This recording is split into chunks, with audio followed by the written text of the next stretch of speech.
Thank you, Mr. Chairman, and I want to thank you, Ambassador Greer, for being with us today. There's a new political caucus, as you know, that has been formed in this town. It's called Republicans for Tariffs. This is the first time that we've heard them ever embrace tariffs. And I must point out that Liechtenstein doesn't stand a chance. From the economic soft landing that President Trump was handed, a low unemployment rate, 2.9% average growth GDP, and millions of jobs created during the previous 4 years, it's only taken him 79 days to inflict this permanent damage. Recession odds are getting higher by the day. We are following the largest tax and tariff hikes in decades. The average family will confront about $3,800 in new costs. Look at one's 401k, retirement savings, education plans, new home and auto sales been wiped out. The layoffs continue, and the plant closings that the chairman referenced today are continuing as well. Trillions of dollars have been lost just in the last week. The National Review and the Wall Street Journal, hardly left-wing publications, have both warned against the tariffs, and National Review saying today it's time for Congress to assert itself and end this trade war. Last night, the president said he's now coming for higher drug prices. Between the cuts they've planned to our programs at lower cost and the rising prices of these tariffs, their giveaways won't make a dent in the higher cost our colleagues have planned, apparently, for the American people. The Wall Street Journal editorial board said it best: this is the dumbest trade war in history. It's not only dumb, it's unconstitutional. It started with the Trump administration's unprecedented opposition and imposition of emergency tariffs on two of our closest allies. You and I, Mr. Ambassador, know something. We negotiated USMCA. It was a good deal. 195 Republicans voted for it, 196 Democrats voted for it. It was a real negotiation, coupled with the fact that it is to be reviewed next year. Instead, we're now imposing tariffs on two of our longtime friends and neighbors. The president has given himself delegated powers under the International Emergency Economic Powers Act, IEPA.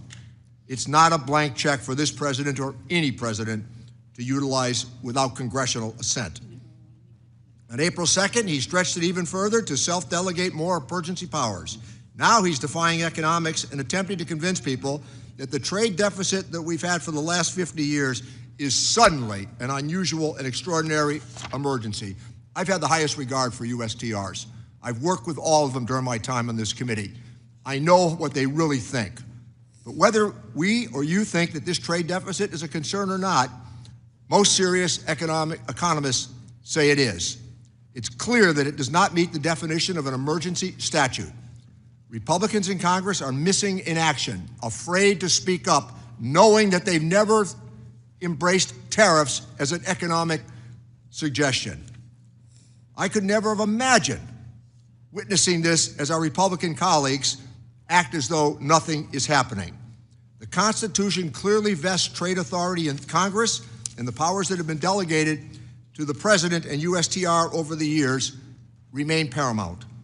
But the constitutional arrangement has always been based on trust and adherence to the law, and we've had a lot of trust with USTR over the years. That trust is now fractured and on the verge of being permanently broken. I've heard your defense of tariffs, and I expect we'll hear more today. We don't object to all tariffs. Targeting tariffs, the threat of tariffs, it frequently can bring about an outcome that is negotiated and desirable. But to raise prices on the American family and to kill our own exports is unacceptable. Starting a trade war with every other country at the same time is bad strategy, and driving away allies that have stood with us for decades. None of us on this side of the dais understand it.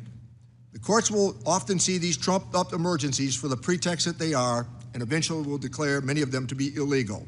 Trade policy should return to serving America's interests and being consistent with the law and, indeed, our Constitution. The people cannot afford more amateur-hour undertakings. Trade policy needs to move back into the hands of Congress for real negotiation the way it was intended. We can begin by restoring some of that trust that has been so badly damaged in the last week. Mr. Ambassador, we want to work with you on these trade agreements. Closing the doors to America is not sound policy. It can be fixed, but it's going to take putting the rule of law over ego and greed. I yield back my time, Mr. Chairman. Thank you, Ranking Member. Today's sole witness is the United States Trade Representative, Mr. Jamieson Greer. The committee has received your written testimony and it will be made part of the formal hearing record. Ambassador Greer, you have 5 minutes to deliver your remarks and you may begin when you are ready. Chairman Smith, Ranking Member Neal, and members of the committee, thank you for taking the time today for this hearing.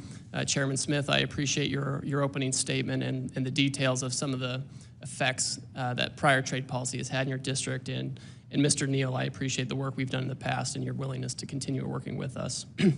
Last Wednesday, President Trump declared a national emergency in response to the large and persistent trade deficit that has built up in recent years. This deficit is driven in part by non-reciprocal tariffs, trading barriers, and other economic policies pursued by our foreign trading partners. President Trump imposed tariffs to address this emergency. These measures are aimed squarely at achieving reciprocity and reducing our massive trade deficit. This national emergency declaration and tariff action is the most significant change in U.S. trade policy since we allowed China, unfortunately, to join the World Trade Organization.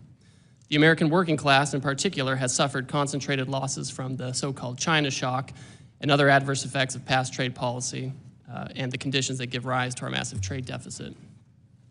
The United States has lost 5 million manufacturing jobs and 90,000 factories since 1994. President Biden left us with a $1.2 trillion trade deficit in goods, the largest of any country in the history of the world. The United States share of world manufacturing output declined from 28% in 2001 to 17% last year. In the fourth quarter of 2024, U.S. manufacturing as a share of gross domestic product was the lowest it had been in 20 years. During COVID, we were unable to procure semiconductors to build our cars or materials for pharmaceuticals and personal protective equipment. During World War II, we built nearly 9,000 ships. Last year, the United States built only 3 ocean-going vessels. Our agricultural trade balance, which historically resulted in trade surpluses for our farmers, was in deficit the last 2 years of the Biden administration and likely will take some time to recover. These are all serious indicators of an economic and national security emergency. One important driver of these negative trends has been unfair, unbalanced, and non-reciprocal trade. This includes the effect of higher tariffs imposed by other countries on the United States, the effect of non-tariff measures that promote other countries' exports and obstruct U.S. exports, and other foreign economic policies favoring overproduction and degrading America's manufacturing capacity. This lack of reciprocity is an important driver of our global trade deficit and with particular countries. For example, the European Union can sell us all the shellfish they want, but the EU bans shellfish from 48 states. The result is a huge trade deficit in shellfish with the EU. We charge only a 2.5% tariff on ethanol, but Brazil charges us an 18% tariff. The result is we have a huge trade deficit in ethanol with Brazil. Our average tariff on agricultural goods is 5%, but India's average tariff is 39%. You get the picture. Our trade deficit, driven by these non-reciprocal conditions, is a manifestation of the loss of the nation's ability to make, to grow, and to build, and it's dangerous. And the president recognizes the urgency of the moment. On the very first day of his second term, President Trump issued a comprehensive memorandum setting out his trade policy direction. And over the past 10 weeks, he has executed on nearly all of these priorities. He has tightened tariffs on steel and aluminum, imposed new measures on auto and auto parts not made in the United States by American workers. On April 2nd, he declared his national emergency and imposed the reciprocal tariffs.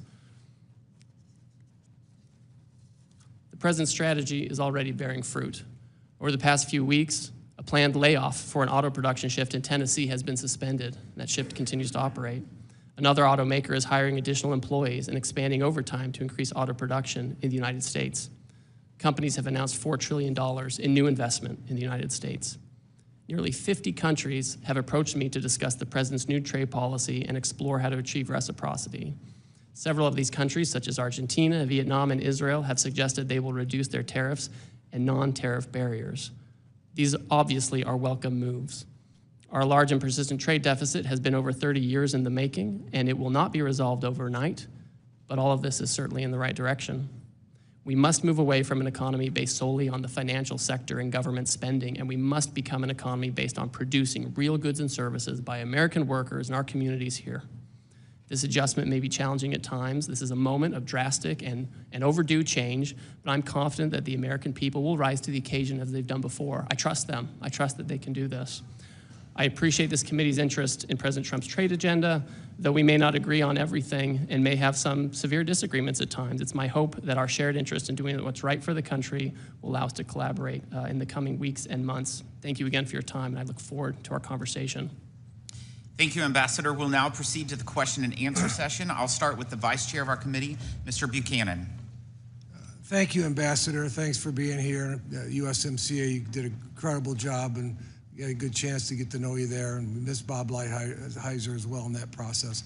But let me just say, being on the committee and being on trade for 10 or 14 years, whatever, we always seem like we come up short everywhere, even with our friends. Like Japan, I like Japan. I've done business with Japan, still do some business with my kids with Japan. But you look at the trade deficit, they're monstrous. And you look at the number you just said, $1.2 trillion in terms of trade deficit. What are we going to do to change it? And I look back over 10, 12 years, Congress is dysfunctional as it relates to trade. We've done one trade deal. Maybe you might argue there was some supplements that were added. But we're not in the business. We're not engaged, you know, and in terms of what's going forward. Now there's this discussion about doing some trade deals. What does that mean? What is that process? Because the process I went through on a couple of trade deals is onerous, and it takes time and effort, a lot of effort by a lot of people to get one deal done, let alone, you know, trying to, you know, say someone said there's 50 deals out there, people have an interest. What does that mean? And what's the process for that? So I guess I'm just tired as Americans losing. And like I said, I do business in Japan and other places, but I just hate to see we're always coming up short on most of these deals. And I look at our local area in Sarasota and Florida, in that region, and I look at tomatoes and vegetables, we're 600% surge, or 600% the surge on us. And we come up, and we've talked about that. You know, we worked on that, you know, last couple of 3-4 years. And it's there. Everywhere you look, we're short. And now here we are today, and where is this all going, the process? And what's your thoughts about how do we get, to me, idea of trade is at the end of the day, it's somewhat fair. Somewhat fair. It doesn't have to be perfect. Some countries, maybe you might give them a, you know, smaller country, work with them a little bit more. A lot of countries in Africa, it's you know, it's one thing, try to give them some advantage. But these bigger countries, they're killing us. And they've been doing it on a long-term basis. So as the ambassador moving forward on trade, what's your thoughts? Well, Mr. Buchanan, thank you. I think that's the right way to be thinking about this.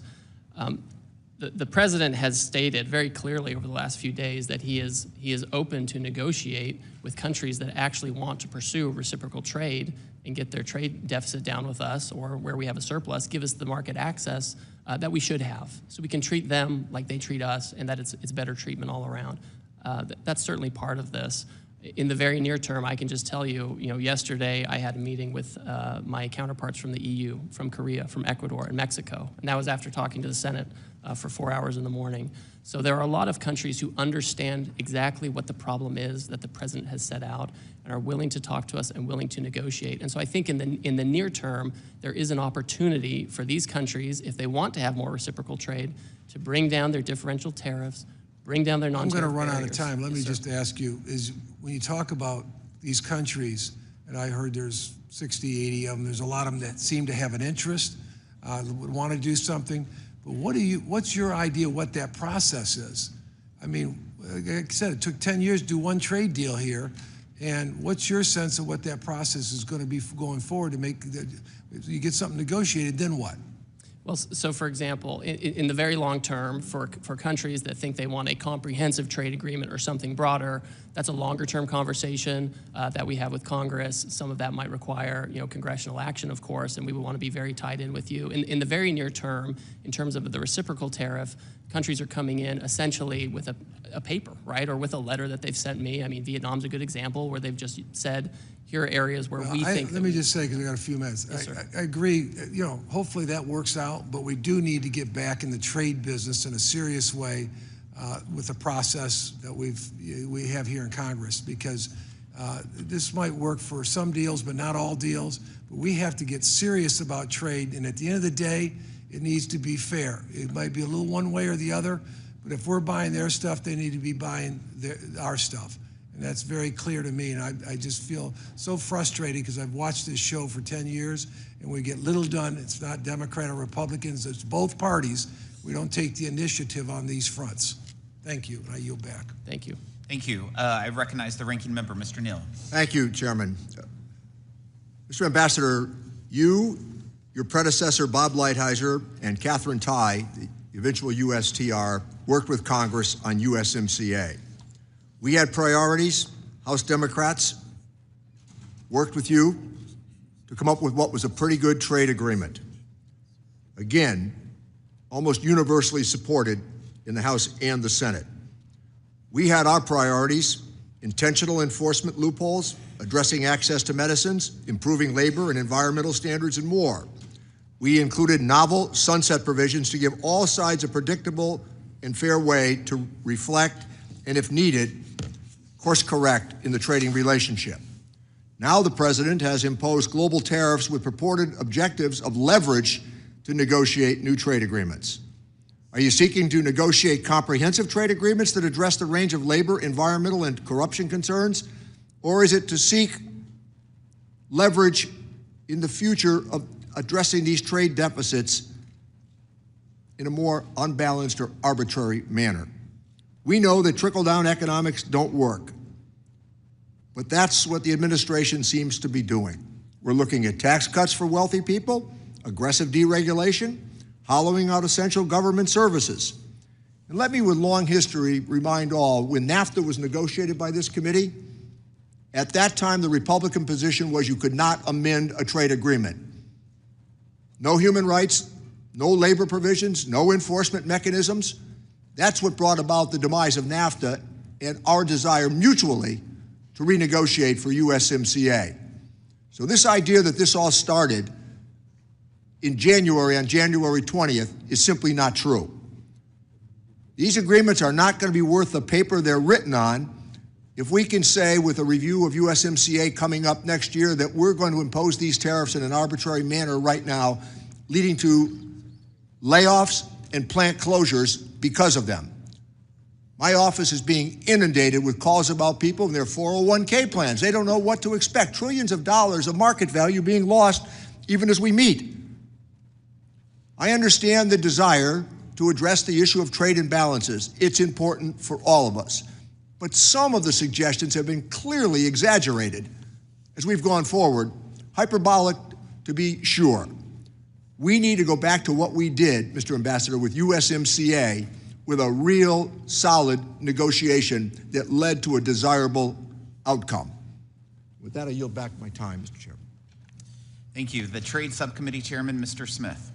Thank you, Mr. Chairman. Thank you, Ambassador, for availing yourself here today on such important matters, and especially given the context, the broader context of timing.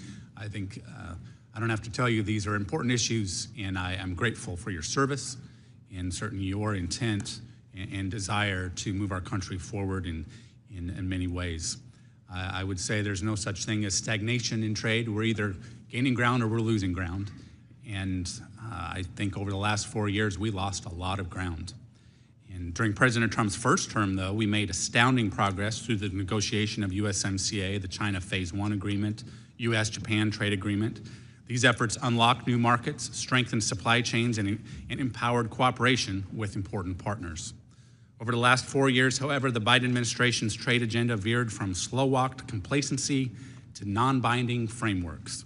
Let me be very clear, the world was watching then, as it is now, and it was watching as digital trade barriers, which disproportionately impact American companies, were built while USTR actively withdrew from digital trade negotiations at the WTO and in the Indo-Pacific. The world was also watching as a growing number of countries blocked market access for American agriculture with no scientific basis and as the previous administration let negotiations with the UK and Kenya simply fade away. This was particularly concerning given Kenya stood to set an example for other AGOA beneficiaries which are capable of negotiating their own bilateral reciprocal agreements. Consumers, producers, manufacturers, service providers, and our partners expected more. I'm encouraged by the growing list of countries seeking trade negotiations with the United States, including the UK, India, Japan, and South Korea. I am encouraged to also have you as USTR leading these discussions. It's clear President Trump has the world's attention, and it is up to his negotiators to ensure any agreements reached tear down the barriers affecting America's farmers, ranchers, and workers. While I do not expect perfection in the short term, we must find common sense solutions which level the playing field for our exporters, ensuring they receive fair treatment we have offered foreign partners, often unreciprocated, for too long. Over the last few months, our Trade Subcommittee has clearly outlined its priorities for trade enforcement and negotiations, I might add in a bipartisan fashion, and I hope you will look to the subcommittee's work to inform your agenda moving forward. I expect strong collaboration between USTR and Congress to create durable change in our trading relationships. During President Trump's first term, he teed up the agreements with the United Kingdom and Kenya. I am eager for these agreements to be brought to fruition. Ambassador Greer, could you elaborate on your engagement with these countries, Kenya and UK? How would you say you are ensuring our partners understand what progress is needed? Thank you, Congressman. Over the past month, I've had a number of conversations with my counterpart in the United Kingdom. We've talked about non-tariff barriers in the UK. We've talked about ways to collaborate on technology. We've met frequently in person. We've had phone calls. We've had virtual meetings, and we've discussed how to move the relationship forward on an economic basis. I've certainly expressed my concern that the UK has barriers, especially in the ag space, that are very important for us. So that's been made clear to them. But those discussions are on a good footing. With Kenya, I also had my counterpart, the trade minister from Kenya, in town last week, and we sat down in my office, and we had a good talk, and he said that he wanted to engage with the United States. He understands our concerns, but he also understands the need to move forward. It was a very fruitful conversation. I look forward to speaking with him again. He wants to work with us. They want to have some kind of agreement with us. Okay, thank you.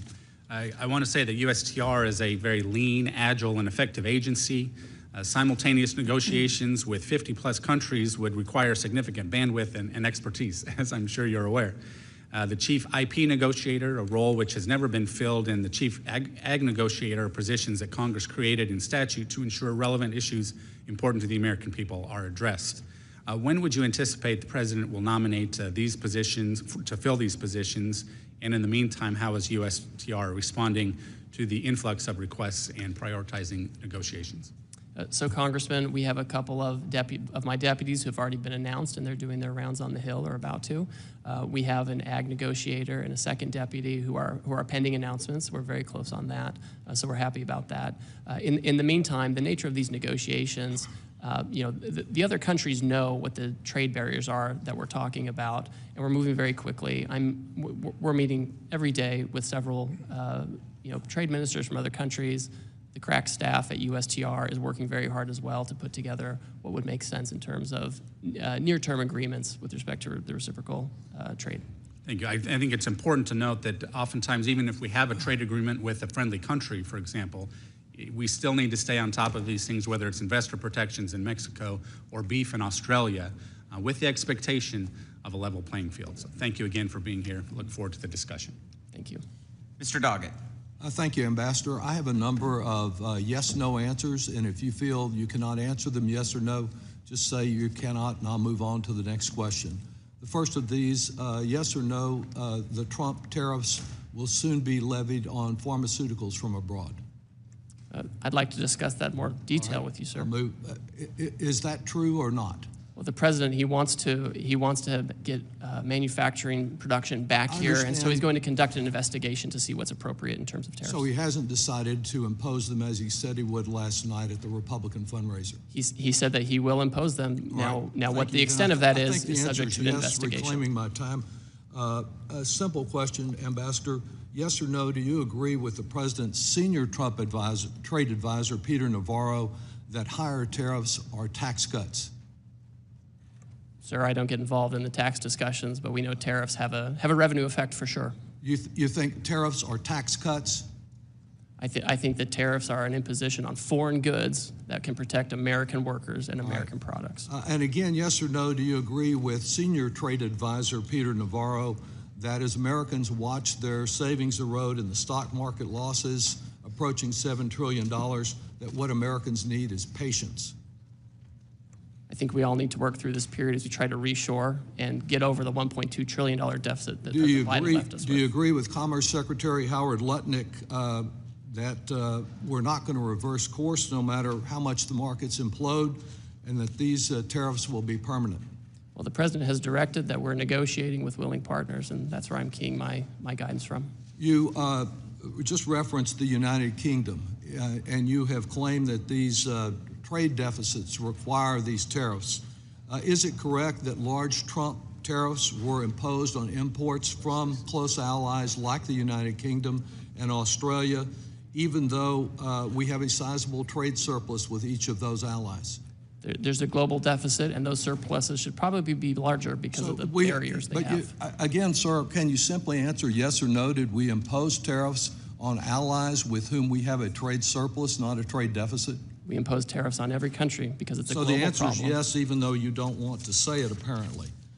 Let me ask you also about experiences during the first Trump administration, because at that time there was discussion about the impact of the retaliatory tariffs from China on farmers. And as a result of that retaliation, there was a significant amount of farm welfare payments that were paid. We know this time that the tariffs and the retaliation are much broader, like the Chinese substituting Brazilian soybeans for American soybeans. Will American taxpayers be asked once again to finance welfare payments to farmers that lose foreign markets? Yes or no? It's not clear yet whether that will be necessary. Might have to and might not. Similarly, last time there were concerns about the selective nature and the exceptions that were made to these tariffs. And it seems that those who hired Republican contributors, lobby firms, did much better on exceptions. The whole exception process was criticized by the Government Accountability Office. Can I be assured that if one of my businesses hires a Republican lobbyist and contributor who can get a table down at Mar-a-Lago, that they will not get an exception to these tariffs or an exclusion? There are no exceptions or exclusions to this program for the President. All right. You know, it's not one of my regular allies, but the National Taxpayers Union sent me a question yesterday, and I'll pose it to you as they did to me. They note that the United States has run trade deficits for 48 straight years, during which time the U.S. economy has grown by 255% in real terms, that these decades of trade deficits have corresponded with increases in American wealth and household incomes that far exceed the progress in Canada, China, and the European Union. Do you think that this growth in American wealth as a result associated with deficits is something that constitutes a national emergency? The giant and massive persistent trade deficit that Biden left us with is an emergency. It's not like the small deficits from the 60s when we had auto workers here making production. We've offshored all this stuff, Mr. Doggett, and we are really in an emergency situation, and we're not passing the buck. We seem to have done much better than in the Gilded Age, which the President prefers. I would just say that on the eve of his inauguration, the President promised to bring prices drastically down, and there's nothing that you've said in your answers or non-answers to me today that will give Americans any assurance to believe anything other than that their prices will continue to soar and their savings will continue to shrink. The President's lies continue to cost the American people dearly. I yield back. Mr. Kelly. Thank you, Chairman. Ambassador, thanks for being here. There's a quote in the movie Tora, Tora, Tora from Admiral Yamamoto, and he says, "What I fear is that we have awakened a sleeping giant." Thank God we've looked around at what's happening in the world. Twice America has gone to World War to save the world. We did it in World War I, we did it in World War II. And after World War II, the people that we saved and some of the people that we fought against were absolutely devastated. They had no way to build themselves back up again. So what did America do? We opened our markets because we have always been the most generous people in the world, and we're always the first responder, no matter what happens anywhere in the world. Who's there first? It's always the Yanks. We have ceded so much market share. We have rebuilt, for most of the world, an economy that they never could have achieved on their own. Now we're facing a situation with all those who we've helped don't like us playing in their market. They love coming to America, but they don't want America coming to them. They make it very hard for us to do trade with them, whether it's through tariffs or barriers, which our manufacturers can't meet. And we sit here today trying to make this a political event instead of a country-saving event. I come from a little town called Butler, Pennsylvania. Butler at one time was the home of a steel mill, still is. We built railroad cars. Pullman was there. We built the first Jeep. We were known as that town, blue-collar town. People get up in the morning, work hard, and what they look for is that chance to get some overtime. Last summer, we became known as the town with the attempted assassination of Donald Trump. We're resilient. We always bounce back. We always will bounce back. And I got to tell you, I have some statements from the people that actually work every day, get up and go to work, and they're looking at a market that they're constantly losing market share in, and they wonder, who is going to stand up and do something? Who's finally going to talk about the real problems in America and quit talking about the stock market? Stop talking about all these other things, because I've watched it go up, I've watched it go down, I've watched it go sideways, I watched it where some people say, I don't like to play in that because I don't understand how it works. Here's the one thing I do know, and you know it too. It's all about work. It's all about market share. Jamie Sychek from UAW 3303, we were in a dire situation, not because of foreign competition. That hurt us a lot. We went from a steel plant that were 7,000 people down to there's about 1,300. We produce something called grain-oriented electric steel, the only producer of that product in America, and we were in danger of losing it because we had an administration that had a blind eye and a deaf ear to what they were giving up. Also, Jim Winnings, who operates a factory down in Mars, Pennsylvania, shares his view with me about how much market share they've lost. So I'm amazed when we try to turn this into a political battle and not a USA saving grace battle where we finally wake up. And just as Admiral Yamamoto feared in World War II, all we have done is to awake a sleeping giant. We have given away so much of our market and been denied access to other markets. We are the first responder every time something goes wrong in the world. I would just like to see the world treat us with the same respect as we have treated them. Level the playing field. That's all the president's asking for. Level the playing field. Don't make it impossible for us to play. Don't tell us, yes, you can come here as long as you meet these standards, knowing that the standards they've set we can't meet. Yet we still allow them to come in. I sell Chevrolets. I sell Hyundais, I sell Kias, I sell Toyotas, and I sell Mitsubishis. People say, why is it that you have to do that? I said, to make payroll.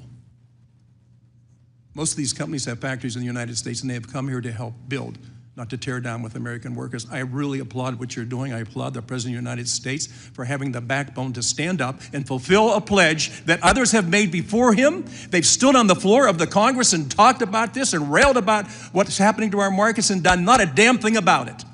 He stands up into a stiff wind and says, it's gonna hurt for a while until we get back to where we need to be. It's always should be America first, and anybody that doesn't think that way, please tell me what the hell country you think you're gonna take your wife and your kids to and your grandkids to. There is no other place in the world like America, and we have been so generous and so welcoming, and as I said earlier, we've saved the world twice. Now it's time for us to say to the world, If you want us to be the first responder, you can't keep stealing our market and not allowing us to play in yours. Ambassador, you've got a hell of a task in front of you. The biggest task you have is this has become a political agenda and not as saving the United States of America. America first, please, for everybody. I am red, white, and blue. I could care less whether you're a Republican or a Democrat.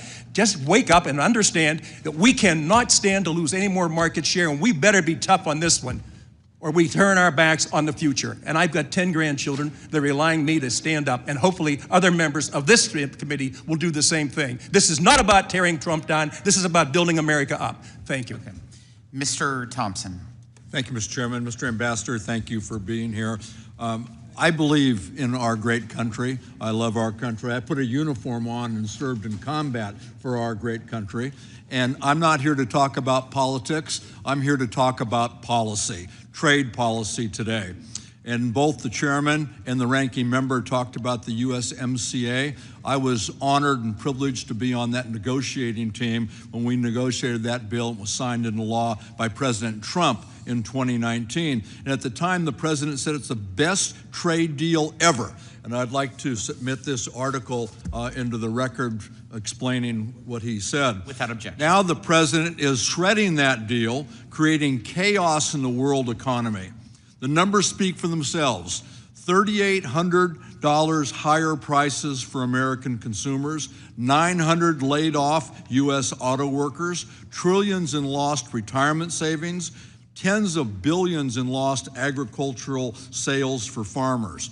The Trump administration says that the tariff taxes will raise $6 trillion over 10 years, which would be the biggest tax increase in our history.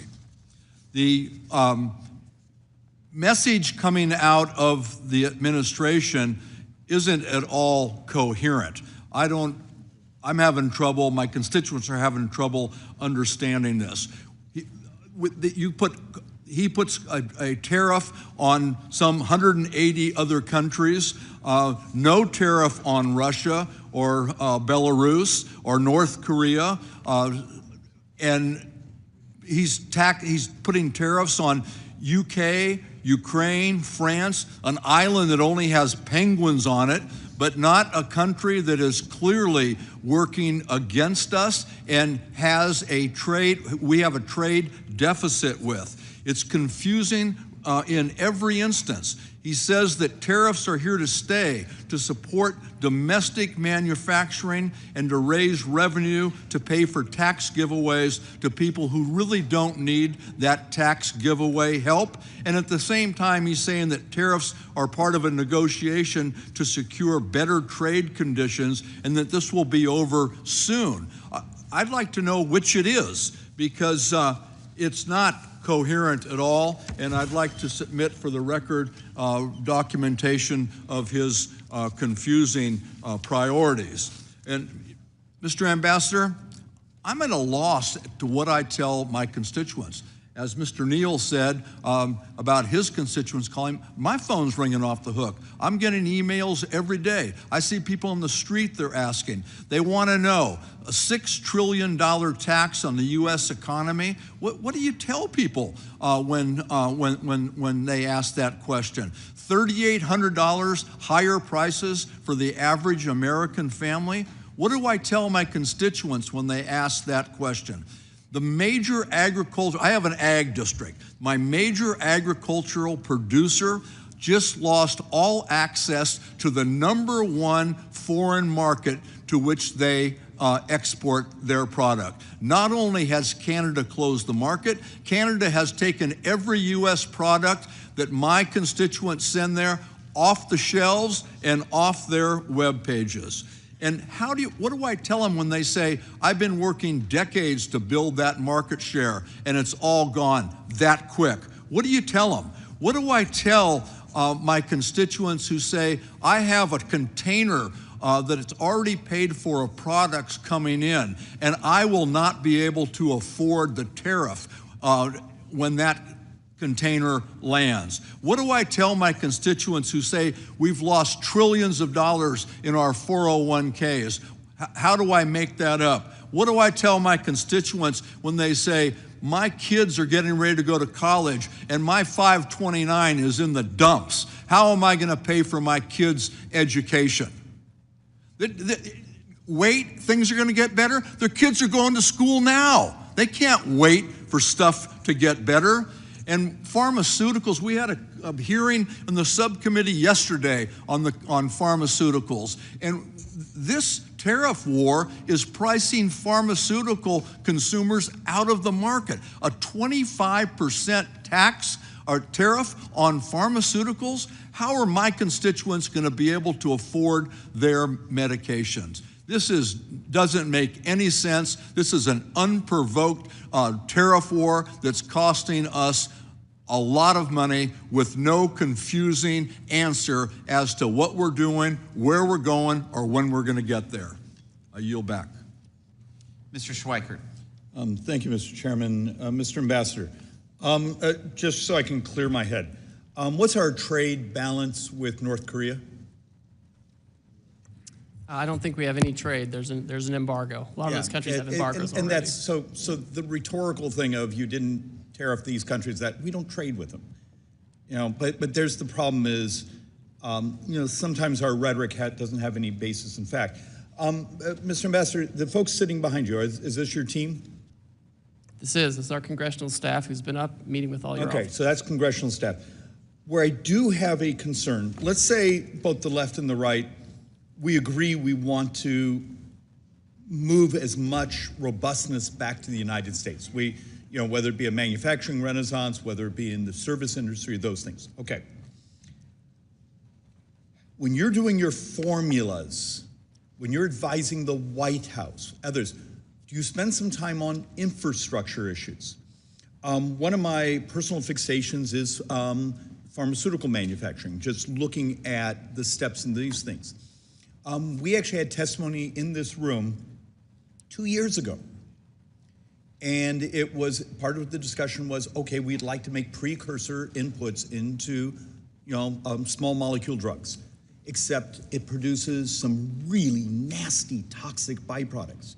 And the United States doesn't have mitigation. We don't have ultra high temperature incineration, those things. So you want to build a policy to re-domicile pharmaceutical manufacturing in the United States.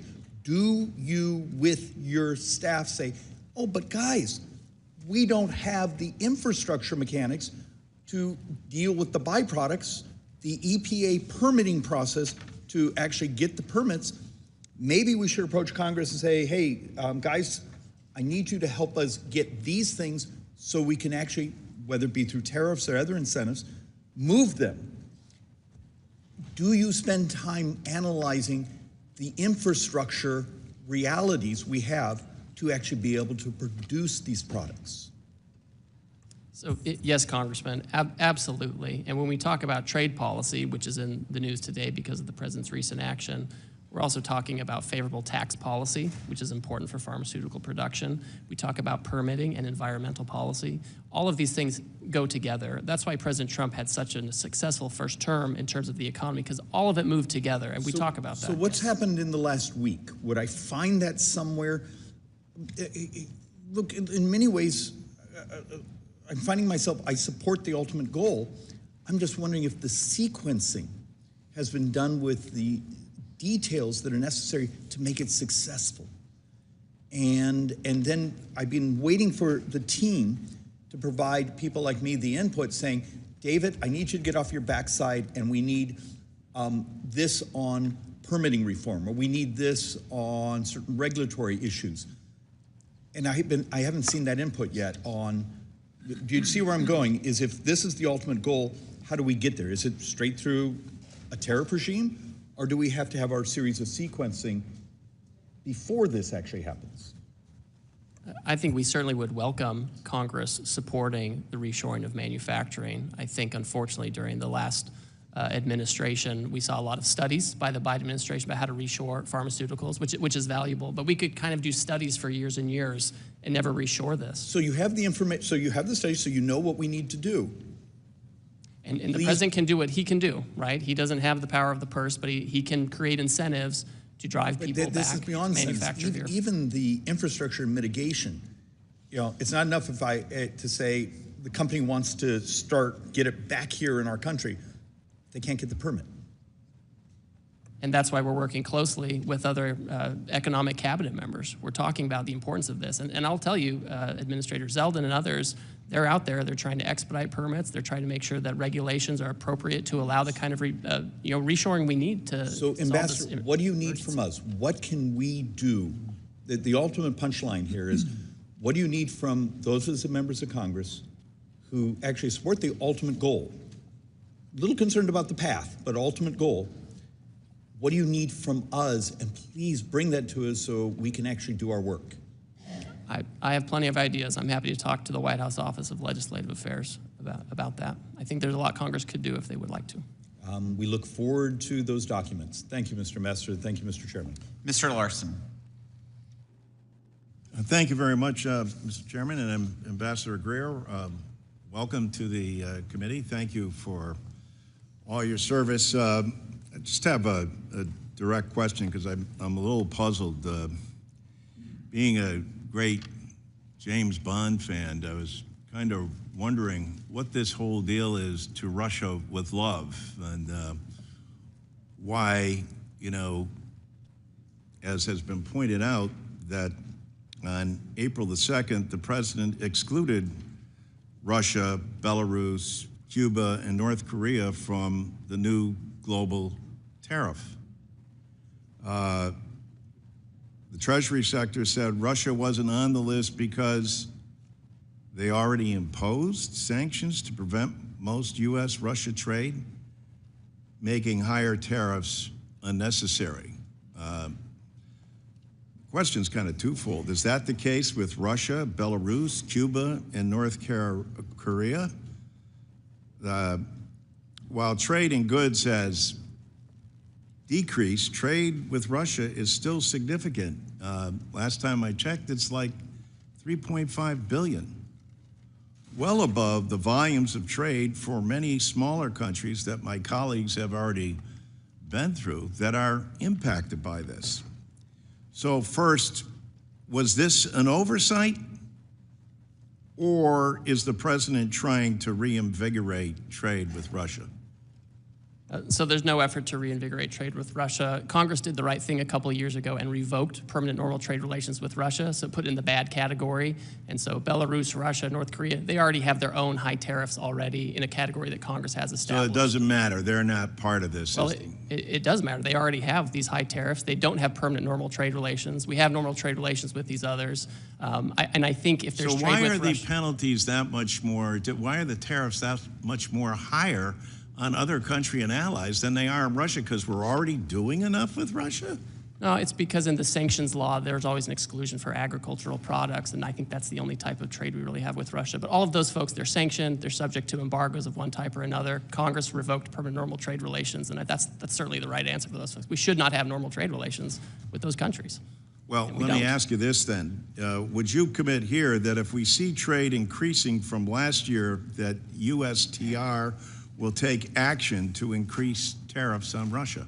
Oh, I'm happy to monitor that and advise the president accordingly. I agree with you. I'm sorry, what? I'm happy to monitor that and advise the president accordingly. What does that mean, I agree you're with going to monitor that? Well, you asked if we would see if would change, if we would see if the trade level would change. And I'm agreeing with you. I'm happy to see if the trade level with Russia changes. If it does increase, you will add additional tariffs.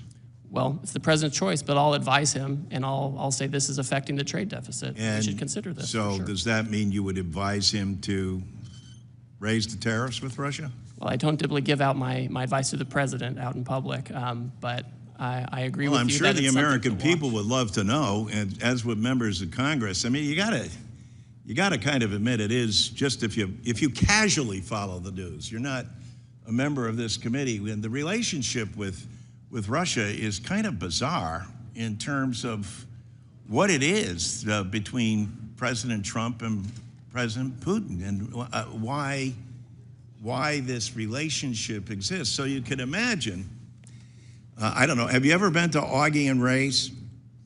No, I haven't. You should. It's a great spot in East Hartford. It's right next to Pratt Whitney Aircraft, et cetera. And deeply concerned about this, and they always say, hey, what's going on with Russia and what's going on with the president and Putin?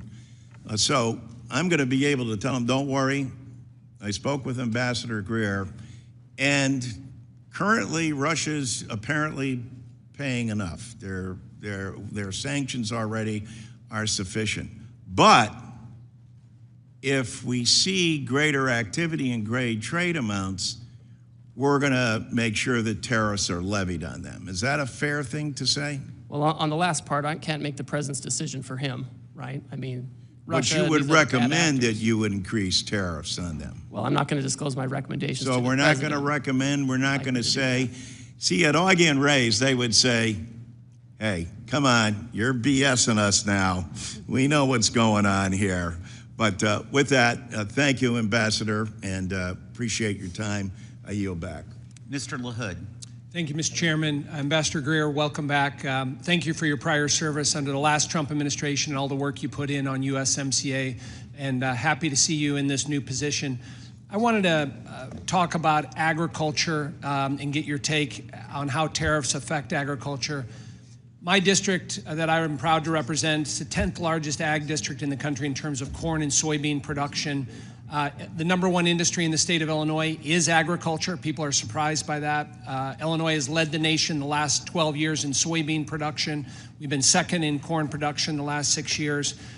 And in my district, we load up a lot of commodities on barges on the Illinois and the Mississippi River. They go down to New Orleans, they get offloaded, and they go all around the world. About 40% of the corn and soybeans in my district, again, go to places all across the globe. And so markets and customers are very, very important. And I will just say at the outset that I appreciate what President Trump is doing in terms of addressing long-standing trade deficits and bringing down barriers to trade, and also your commitment for looking for new trade deals and entering negotiations to address tariff and non-tariffs across the globe. But as I talk to my farmers, there's a lot of anxiety, a lot of stress, a lot of uncertainty, because when we get into a trade war, usually the first pawn in the trade war is agriculture. And as we look at the timeline and chronology moving forward, Ambassador Greer, what would you tell my farmers in terms of that uncertainty and anxiety that they're feeling right now? Well, the first thing to note is that almost all countries have announced that they're not going to retaliate against the United States. Obviously, we have China that has made its own choice. They've always given us a hard time. They've always limited our access over there, and they're doubling down on that path. It's an issue of Chinese agency. Indonesia, India, so many other countries have affirmatively said, we're not retaliating. And those are actually many of the countries that are coming to us and saying, we're willing to take down our tariffs. Vietnam unilaterally decided to reduce its tariffs on apples, cherries, certain corn products, ethanol, et cetera. So we're already seeing the kind of movement we would expect, and that's something that I think is an important message to our farmers. Thank you for that. I want to switch topics to digital trade. And I believe we have a tremendous opportunity in digital trade, and the United States must lead in setting global rules and standards. We can't allow non-market adversaries like China in particular to set these standards and further manipulate the digital trade agenda. Unfortunately, under the Biden administration, we ceded this authority, and we've seen the consequences of discriminatory policies hurting U.S. innovation.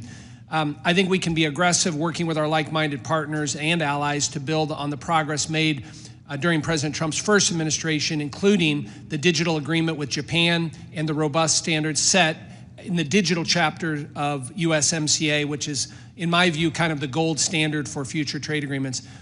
What can you say today, Ambassador Greer, on how you view the expanding U.S. leadership in digital trade moving forward in this administration? Well, I think it's a huge comparative advantage that we have. Our digital commerce companies and digital trade companies are the most competitive in the world. And they're competing with ones from China. And in that competition, we have to win. And if I have other countries discriminating against our champions, that's bad for America, it's bad for our companies and workers, and it's bad for the world. And I know we're having a national conversation, politically on how to regulate, digital tech, et cetera. But in no case can we allow discrimination to undermine our competitive advantage here. Thank you, Ambassador Greer. I yield back. Thank you. I now recognize Mr. Davis for 5 minutes. Thank you, Mr. Chairman, and thank you, Ambassador. It is important that the executive administration respect and recognize that Congress has authority over trade agreements, and its purpose is to guide and/or direct the administration on the content of that agreement. Unfortunately, what we have seen from the Trump-Musk administration in the trade and tariff space over the past month has been anything but comprehensive, well-balanced, and measured.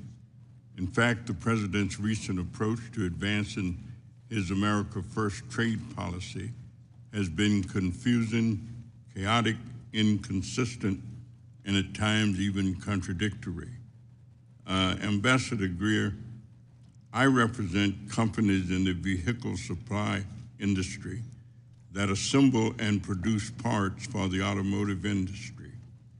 The vehicle supplier industry employs more than 930,000 people directly and 4.8 million indirectly. Individuals across the country representing the largest sector of manufacturing jobs in the United States. Tariff impact on the automotive industry is massive and may result in shutting down businesses within the automotive supply chains, which will harm the U.S. economy as a whole. The automotive supply chain is not agile in its ability to make changes. However, the motor vehicle parts sector and many others have adjusted supply chains to support more regional production. My question is, since it would take years to adjust production and supply chains back to the U.S., in the meantime, the auto sector will be hit with multiple layers of tariffs that will soak up any free cash that could be used for the very investments in the U.S. that the administration is seeking. Is the administration planning any relief for auto part suppliers and the auto industry? And what other help can the government provide to these suppliers due to the most recent changes in tariffs? So, Congressman, the autos action is under the Department of Commerce, but I'll just make two brief points. First of all, right now, if the parts comply with USMCA rules of origin, the agreement we all agreed to 5 years ago, they continue to come across duty-free, so that's a good development. And second, the United Auto Workers are huge supporters of the action on autos and auto parts. And they put out a long statement supporting this long overdue issue. We have Chinese vehicles flooding global markets. The only reason they're not in this market is because President Trump put a tariff on Chinese automobiles in 2018, and the Biden administration kept them and put them in place. It's really critical that we protect our auto industry, and the auto workers understand that.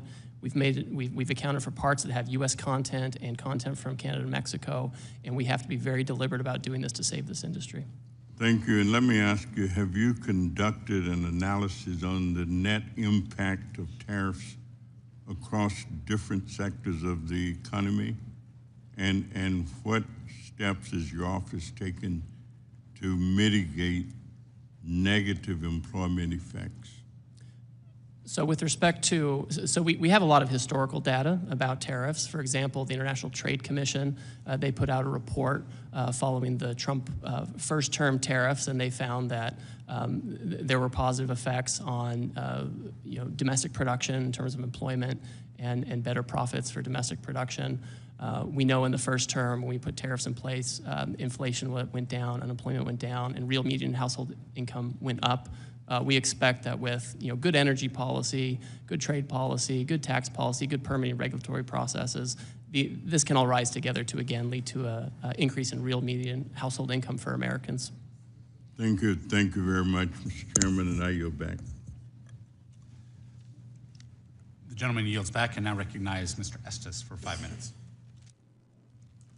Well, thank you, Mr. Chairman, and thank you, Ambassador Greer, for joining us today and taking time out of your schedule to meet with us. Ambassador, just welcome you again to the Ways and Means Committee, which has the sole jurisdiction for trade issues in the House.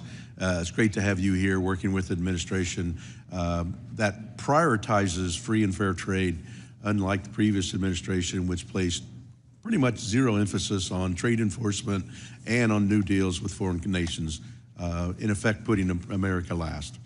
I represent Kansas 4th District, their capital of the world, which is a microcosm of the United States. We have large aerospace manufacturing core in Wichita, as well as other manufacturing operations, and a widespread agriculture base in the surrounding rural counties.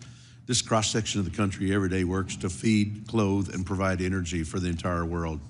Additionally, skilled workers manufacture airplanes and aerospace components, build computer instruments that power our devices, and it's an understatement to say that our district benefits from free and fair trade, because when Kansas compete on an even term, we win. The aviation industry has benefited from historical zero-for-zero tariff with foreign nations since the 1980s. Nearly every single airplane around the globe contains at least one component made in Kansas. In contrast, our agriculture sector faces stiff barriers with foreign nations. As illustrated in your testimony, ethanol product produced in Kansas faces a steep 18% tariff in Brazil, while the same Brazilian product is only charged a tariff of 2.5%. This type of unfair, excessive tariff on U.S. exports is undefensible. Because of this, I support the administration's efforts to reduce the tariff barrier placed on U.S. products by foreign competitors, and I'm pleased to see the number of countries, 70 plus or so, that have mentioned that they want to make a deal. I'd also like to discuss some non-tariff barriers that functionally disadvantage the U.S. in comparison to our trading partners. I've been a vocal opponent of digital services taxes, DSTs. These extraterritorial taxes enacted by many countries, including France, Canada, and UK, are highly targeted on U.S. businesses and innovators. Many of my colleagues agree that DSTs are a revenue grab by countries that restrict technology, innovation, and envy American companies that are successful in this space. Additionally, in the recently released 2025 National Trade Estimate Report on foreign trade barriers, I was pleased to see the USTR include Germany's extraterritorial assertion of retroactive taxes, known as the Section 49. This law has been dormant for the past 100 years, but disproportionately targets U.S. businesses. These examples aren't from their adversaries, they're from our friends. And these are just a few examples of why it's so important to level the playing field and open markets for American manufacturers and producers, the very effort that you're trying to put in right now. Regarding Germany's Section 49, I believe reaching a resolution on this issue is important. In consulting with Treasury and IRS, it's my understanding that they've engaged with some affected taxpayers and German officials on this issue, but it's yet to be resolved.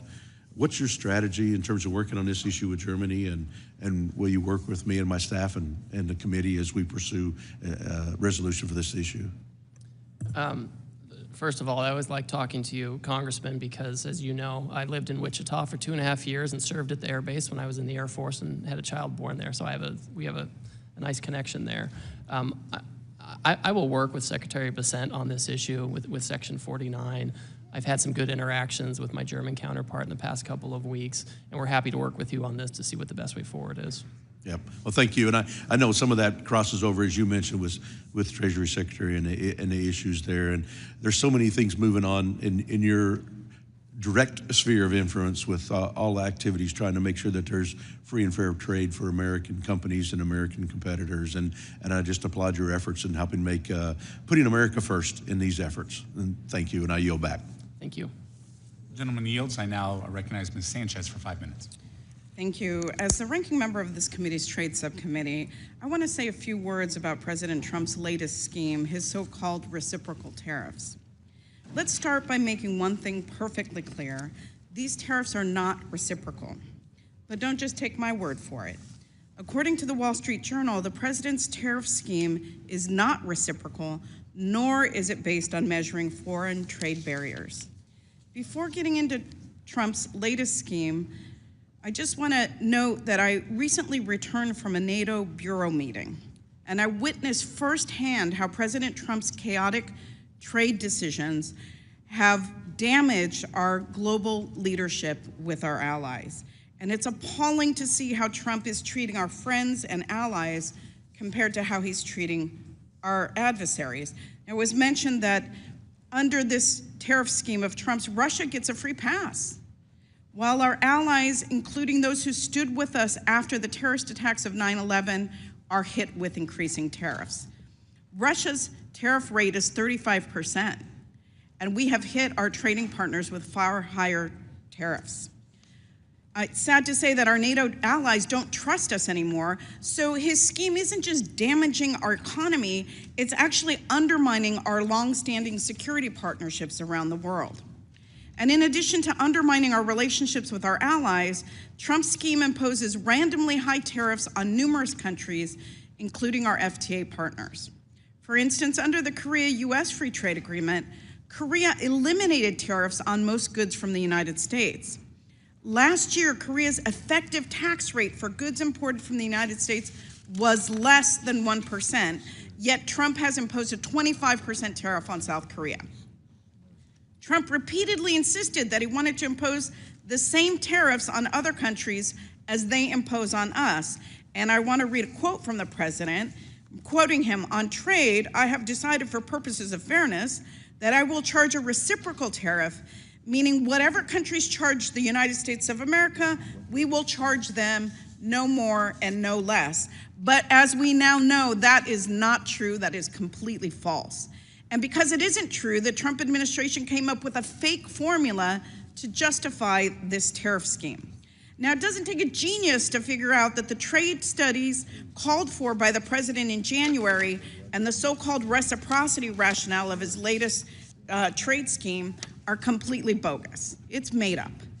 To understand why Trump is pursuing this crazy scheme, you need to understand his MO. First, he threatens a huge tariff. Second, he tries to use those tariffs as leverage to extort countries, many of them are allies. And third, he declares anything that they promise as a huge victory, even when it's an insubstantial deal meant only to appease Trump and his cronies. And fourth, repeat this corrupt practice over and over again. This is all intended to distract and divert the media's attention. I urge everybody to take a step back from the daily chaos that comes out of the White House to consider the bigger picture here. Trump should not fool around with the economy. American families should not be forced to pay higher prices to fund tax cuts for the rich, which leads me to suspect that these tariffs are not temporary in nature because they need the revenue to give tax cuts to the wealthy. Trump shouldn't fool around with workers. Workers aren't pawns. Instead of this chaos, workers need robust industrial policy paired with workforce development and targeted tariffs to reshore certain American industries. Yet the president doesn't have a comprehensive plan to do any of that. Trump shouldn't fool around with our democratic values. Trump's trade agenda is all being done behind closed doors. There's no transparency. Backroom deals are corrupt and they're anti-democratic. As members of Congress, we need to reassert our voice in the face of Trump's insane trade policies. Republicans need to stand with Democrats and decisively call out Trump's harmful tariff scheme. As I said in our previous hearing, House Democrats are open to new trade agreements with partners that are committed to advancing workers' rights, protecting the environment, defending human rights, and safeguarding our intellectual property. Unfortunately, the president's corrupt tariff scheme is trampling on our Constitution by sidelining Congress's jurisdiction over trade. Let this administration's record in trade policy and elsewhere serve as a grave warning, and there is no denying that this president and his cronies are rapidly working to consolidate power. With that, Trade Representative Greer, I have a couple of questions for you. In the April 2nd announcement, did the president issue tariffs on the European Union, Japan, and South Korea? Yes. Yes, every country. Okay, I don't need an explanation, I just need a yes or no answer. Did the president issue any new tariffs on Russia, Cuba, North Korea, or Belarus? They already have sanctions embargoes, so no. No, the question was yes or no. I recently read news reports indicating that you are the new head of the Office of Special Counsel, is that correct? I'm the acting head, that's correct. And you currently serve as USTR. With the trade wars, don't you think that your time should be focused exclusively on trade? And isn't it a gross conflict of interest to be the body that oversees your own agency and position? Oh, I certainly would recuse myself if there was an issue involving Well, me I or my think it's ridiculous agency. that you hold both, and I urge you to resign as special counsel. It makes no sense for you to have oversight Member's over time has yourself. That's expired. not true oversight. And with that, I yield back. Member's time has expired. I now recognize Mr. Smucker for 5 minutes. Thank you. Excuse me. Thank you, Mr. Chairman. Hello, Ambassador. I want to thank you for the work that you're doing, for the change that you're working to bring about. And I also want to point out the differences that we've seen in the past 4 years of the Biden administration compared to the 4 years of the Trump administration, specifically in regards to trade. I think Democrats and Republicans alike were very unhappy with the past administration's approach to trade, basically, which was to do nothing, to try to generate new agreements, and to not do nothing to try to open markets up for American manufacturers, to do nothing to try to bring jobs back to America. And that's just in such stark contrast to what we saw during the previous Trump administration. He had a bold and effective approach to trade, one that really delivered prosperity and brought our trading partners to the table. So we appreciate the work that the president did during his previous administration. We appreciate the work that he's doing and that you're doing on trade. It's a refreshing change to what we've seen over the past 4 years. And we trust the president to get this right again. We believe that we're seeing already the impact when you have tens, I don't know how many we're up to now, but countries coming to the table that have for a long time had tariffs in place for our goods, but we weren't doing the same. And so the idea of reciprocal trade, I think, is a great one that I can tell you the American people in my district, business owners in my district, very much support, and they support the goals of this administration to bring back manufacturing jobs to the country, to bring back that investment in the country, and then to open up markets to our great American businesses. So I will also say this, many of those business owners who love what the president is trying to accomplish are feeling a little consternation. They're concerned about what this, how we're going to achieve what the intent is here. They still believe in what the president is doing, as I think every, at least Republican member here agrees with that. But I just want to give you an opportunity, if you don't mind, to just sort of expand maybe on some of the things that you've said previously, but with that sort of audience in mind. What would you say to, for instance, a copper manufacturer in my district who you and I have spoken about previously, but this is impacting their business in a big way? And what would you say to other businesses who are in a similar situation? And maybe if you could just paint a picture of what success will look like here, again, in the context of the successes that we've seen with USMCA, negotiated under previous administration and all that, but take us out a few months, take us out a few years. What is the end goal here? I think I know what that is, but I'd love to give you a chance just to expand on that. What will success look like? How will that help every American business? Thank you. Thank you, Congressman. I think we'll find that American businesses are much more competitive when they have open markets overseas. People talk about the high cost of doing business in America and manufacturing in America and growing in America.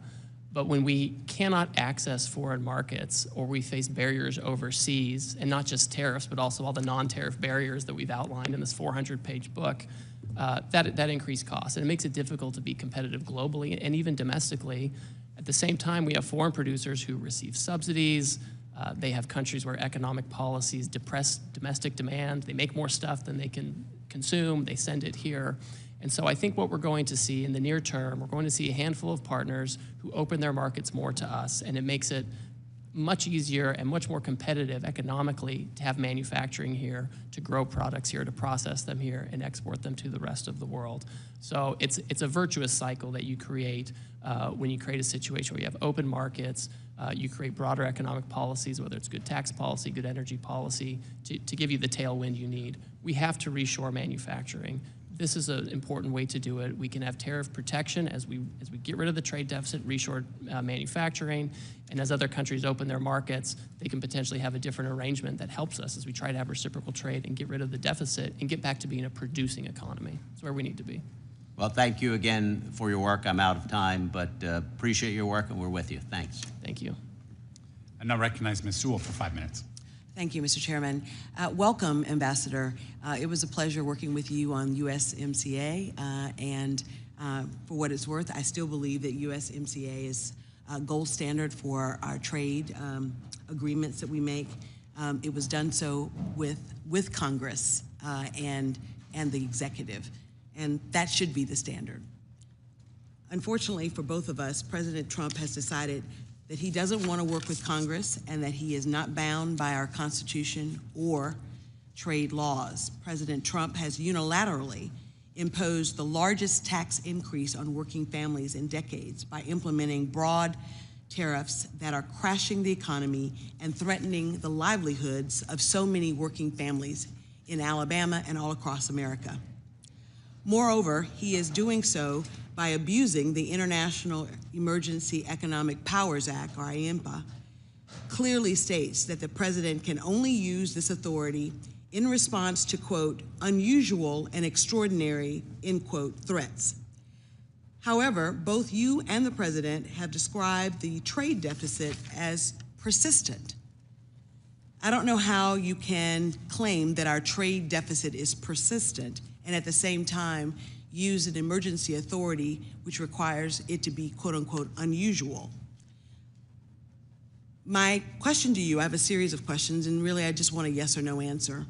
As our trade representative, do you believe there are any restriction on President Trump's emergency authority, or do you believe that President Trump has unlimited power to tariff any country for any reason?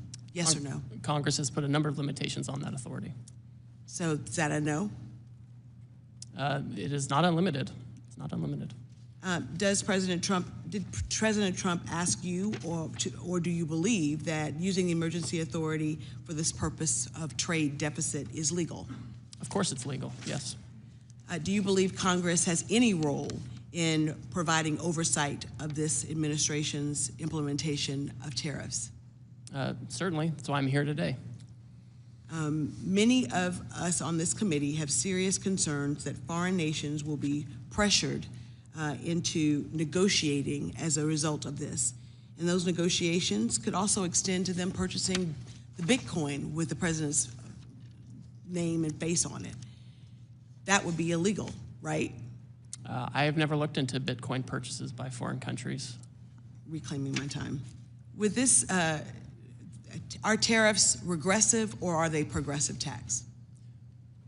Well, tariffs can protect, and that's why the United Auto Workers want them in place and have cheered the tariffs. I'm reclaiming my time. Who spends a higher portion of their income on goods, the wealthy or working class? I think the more wealthy have a higher percentage of consumption overall in the United States. Well, according to the Tax Foundation, a conservative entity,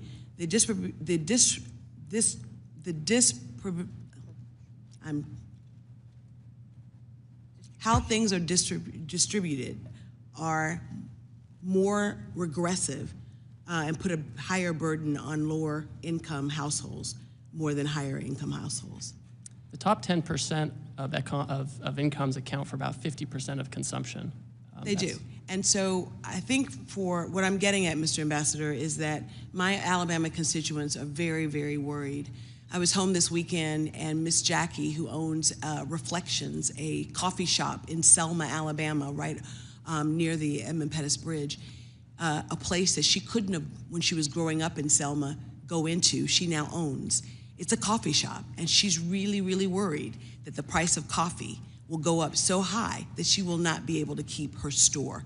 And she just, this is year number 3. It's a very popular store, But in Little Selma, Alabama, where the price of coffee is already $5, $4.99, increasing it even more would shut her down.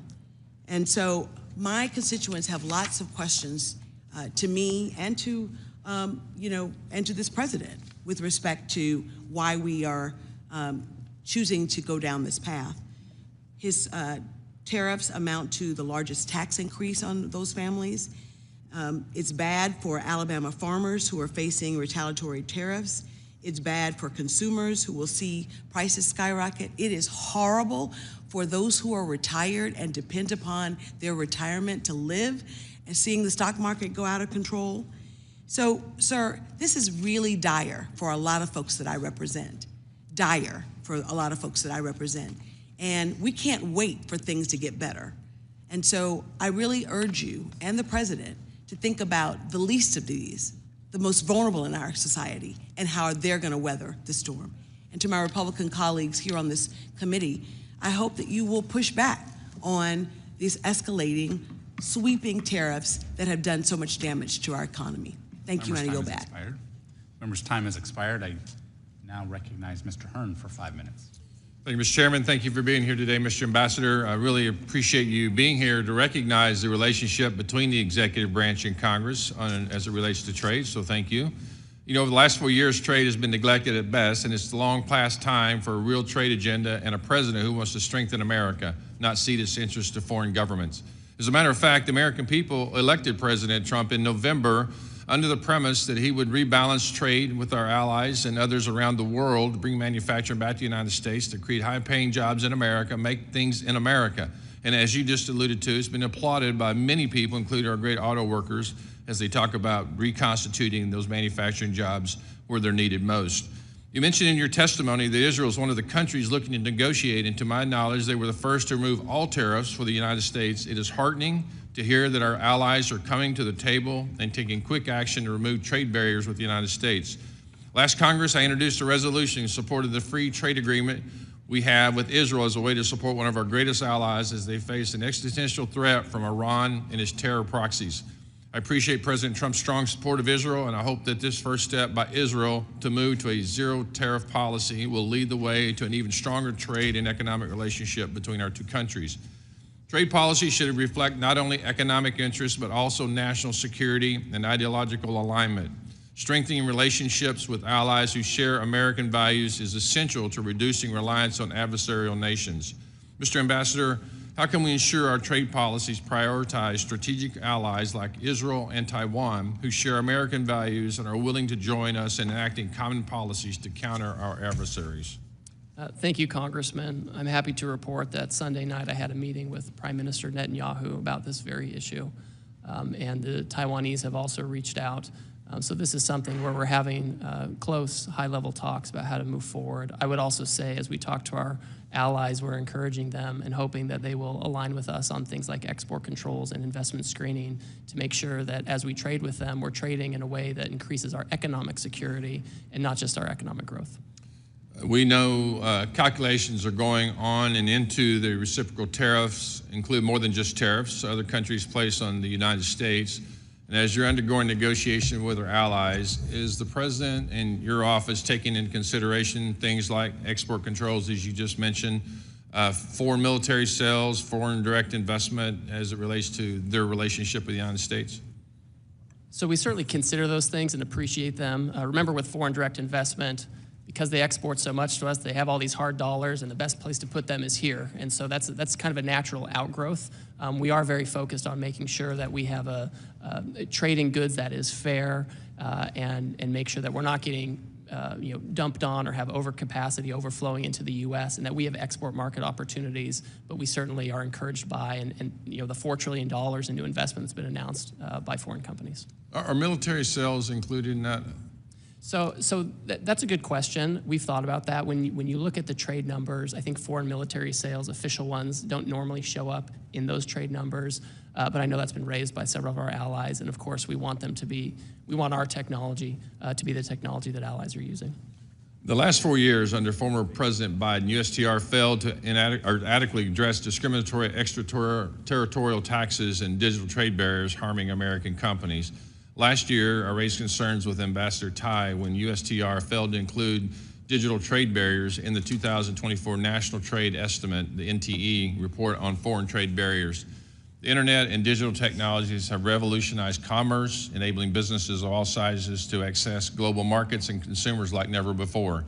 However, this potential is being undermined by the rise of digital trade barriers imposed by some of our trading partners. Those barriers come in various forms, from data localization requirements to discriminatory regulations and censorship measures. That not only stifles innovation and economic growth, but also undermines the competitiveness of American business in the digital age. In 2023, the U.S. exports of digitally enabled services accounted for 64% of all U.S. exports, and the U.S. had nearly $300 billion in digital trade surplus. Will you make it a priority to, unlike the last administration, to address this digital trade barrier? Yes, we're focused on this. We're not political or choosing sectors we like or don't like. And we've recorded in the trade estimate this year different digital trade barriers. Obviously, Congress is going to, regulate and decide how we're going to, manage digital trade, competition, those kinds of things. But we just can't have discrimination, and I won't accept that by our foreign trading partners, especially in this area where we're so competitive. I want to thank you again for coming here, and appreciate you answering everyone's question. Again, it shows the understanding of the relationship between the executive branch and Congress as it relates to trade. Thank you again. Appreciate it. I yield back. Ms. Del Bene. Thank you, Mr. Chairman. Thank you, Mr. Ambassador, for being with us today. Tax day came early this year. It came on April 2nd, since Trump's sweeping tariffs are raising prices for American families by $4,600 this year, according to the latest estimates. It keeps going up. Families are struggling. Businesses are panicking. I talked to a business in my district that talked about being tariffed out of business. We have businesses who have a lot of export, who manufacture right here in the U.S. and export, who are losing business. Even Republicans are beginning to break with the president. We've seen several joint bills that would make clear that the president does not have the ability to single-handedly impose sweeping tariffs. The real question we're all wondering is, how do we get out of this mess that Trump has created? Chairman Smith recently said he hopes that the Trump tariffs will give USTR leverage to negotiate new trade deals. But Ambassador, how can any country trust the U.S. enough to make a trade deal?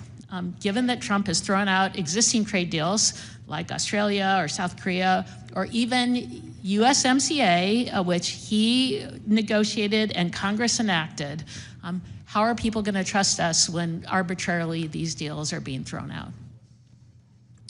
Congresswoman, thank you. The United States remains the consumer market of choice for everybody. And I hear some of these Wall Street analysts, predicting, imminent catastrophe. And that's just, when we look back at Trump 1, we put tariffs on China and we reinvigorated NAFTA to be USMCA, we saw real household median income go up. We saw inflation go down, unemployment go down. And the countries are coming to us every day. We're having several meetings with them every day to do these deals. So they're not showing hesitance. It's quite the opposite. But if we have a deal that's being blown up, then you can say you're negotiating a deal. 2 seconds later, you can throw it out. What kind of deal is that? Are these deals that you're supposedly negotiating, are they going to come to Congress for a vote like USMCA did? These are deals, so first of all, if we did a comprehensive free trade agreement, of course we would come to Congress, et cetera, and we will certainly keep Congress up to speed on any kind of any deal that you do. Are you going to bring that to Congress for a vote? We'll do what the law requires. Some of it's consultation, some requires a vote, so we'll follow the law on that front. But the countries are coming, right? If they were hesitant, they wouldn't be knocking down our But door. I don't understand what the countries are coming to do. You put tariffs in place, sweeping tariffs with no specifics in terms of what the goals are, no plans, and then you say countries are coming to what? To individually negotiate with President Trump, and it's his whim what's acceptable or not acceptable? So for example, I get a letter from the Vietnamese, which I received recently, and it outlined a number of tariff lines where they want to reduce their tariffs and non-tariff barriers that they want to remove, and they want to engage with us on reciprocal trade. But what are the objectives of the negotiation? You didn't lay those out. The plan, there's no plan that was laid out by the president. I've seen no plan from USTR on what the goal of the tariffs are. We're damaging companies. We've throwing out existing trade deals that we already have, and now you say there's a negotiation with no clear goal what that negotiation is or whether or not Congress is going to have a vote on a potential deal?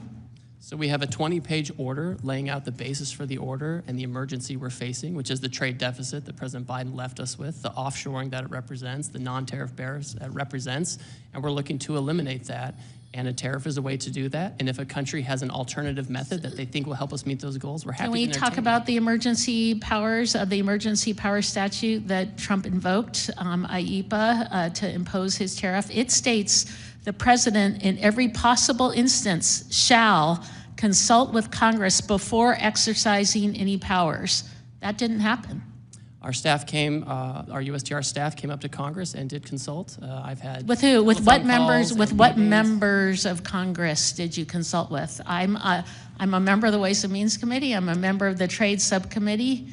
I called both the chairman and the ranking member the day before, the morning of. So you, My if you staff talked came to, up and briefed.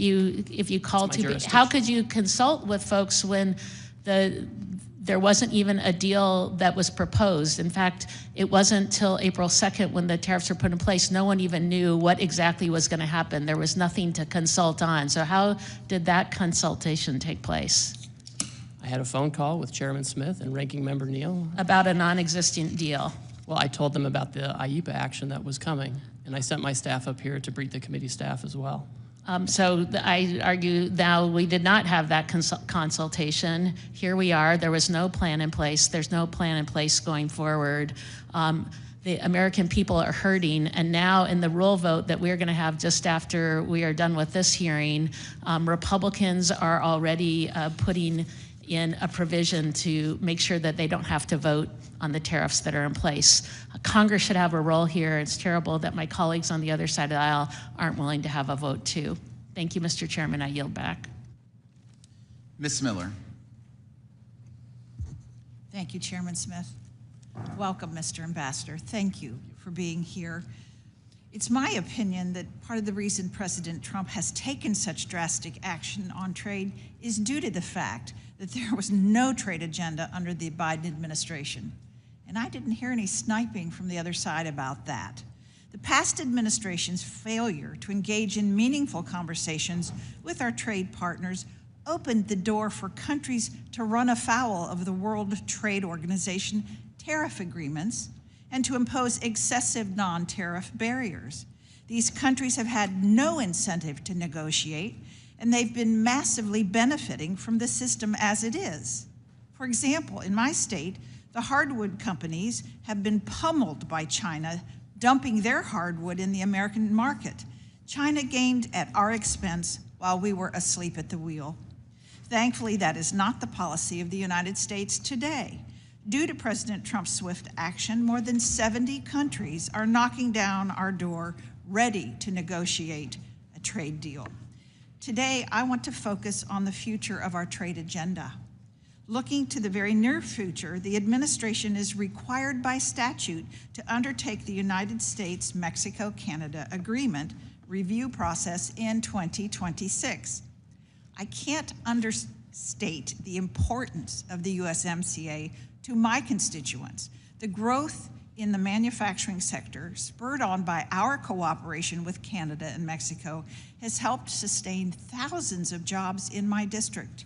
I'm well aware that this agreement is not perfect, and we are fortunate to have the review process in place in order to make the necessary improvements. Ambassador Greer, what commitments can you make to us today in regard to the USMCA review? Specifically, how will you use this opportunity to advance President Trump's goals of promoting domestic manufacturing, and how will you engage with Congress to facilitate this process? Thank you, Congresswoman. And I'll just note that goods coming from Canada and Mexico right now that comply with the rules of the agreement continue to enter duty-free. This is an important agreement. I met with my Mexican counterpart last night. I have worked in the works. I have a meeting with my Canadian counterparts, and we expect that we will initiate the public consultation process that's required by the statute at some point at the time required. I think with the USMCA, it's important that Canada and Mexico not be used as an export platform for third countries. That's not what we want. USMCA should be an agreement that promotes manufacturing in America, and that we can rely on our partners to the north and south if needed. But it can't be a situation where countries can just come in, China or Vietnam or somebody, build a factory in Mexico, assemble it with parts from there and send it across and get the benefit of an agreement where they've taken no obligations. So I want to make sure that it truly is an agreement that helps America first. Thank you. I've greatly appreciated your leadership in protecting American digital companies abroad. You and I are in agreement about the dangers of South Korea's anti-competitive policies towards American digital companies. I intend to reintroduce legislation that seeks to ensure that American companies are not being harmed by one of our closest allies, while Chinese companies are left unscathed. The digital trade sector is rapidly growing, and it's important that we do not lose market share to China in this critical field. Several countries are considering legislation that mimics the European Union's Digital Markets Act, which has undisputably caused a digital winter for American tech companies operating in Europe. What are your plans to address these harmful policies and to ensure the prosperity of American digital trade? And do you think that digital trade will play a part in the imminent trade discussions regarding the Liberation Day tariffs? Thank you. So first of all, I understand that there's obviously a national conversation going on about how digital trade should be regulated, and there are lots of views on that. What I will say is we're not going to outsource that regulation. We're not going to let the European Union or Korea or any other jurisdiction set the rules for digital trade. It will be us, and they won't be able to do it in a way that's discriminatory either. That is impermissible, especially when we have, as you noted, the Chinese competition out there. If we're going to have companies that operate in this space and are so competitive in this space, we need to make sure that they're American companies, right? That's what we need to make sure. And so this is certainly something that we can talk about in any negotiations that come up. Thank you. We have historically forged some of our strongest alliances based on procuring critical minerals, which are difficult or nearly impossible to obtain in the U.S. Will you commit to exploring trade discussions and partnerships with like-minded partners to protect and build up our critical minerals today? Yes. Thank you. I yield back. Mr. Neal. Thank you, Mr. Chairman. I want to invoke a moment of a point of personal privilege. When the ambassador called me, it was more to inform me of what the administration was going to do. It wasn't to consult or to seek my opinion as to what they were going to do. Mr. Murphy.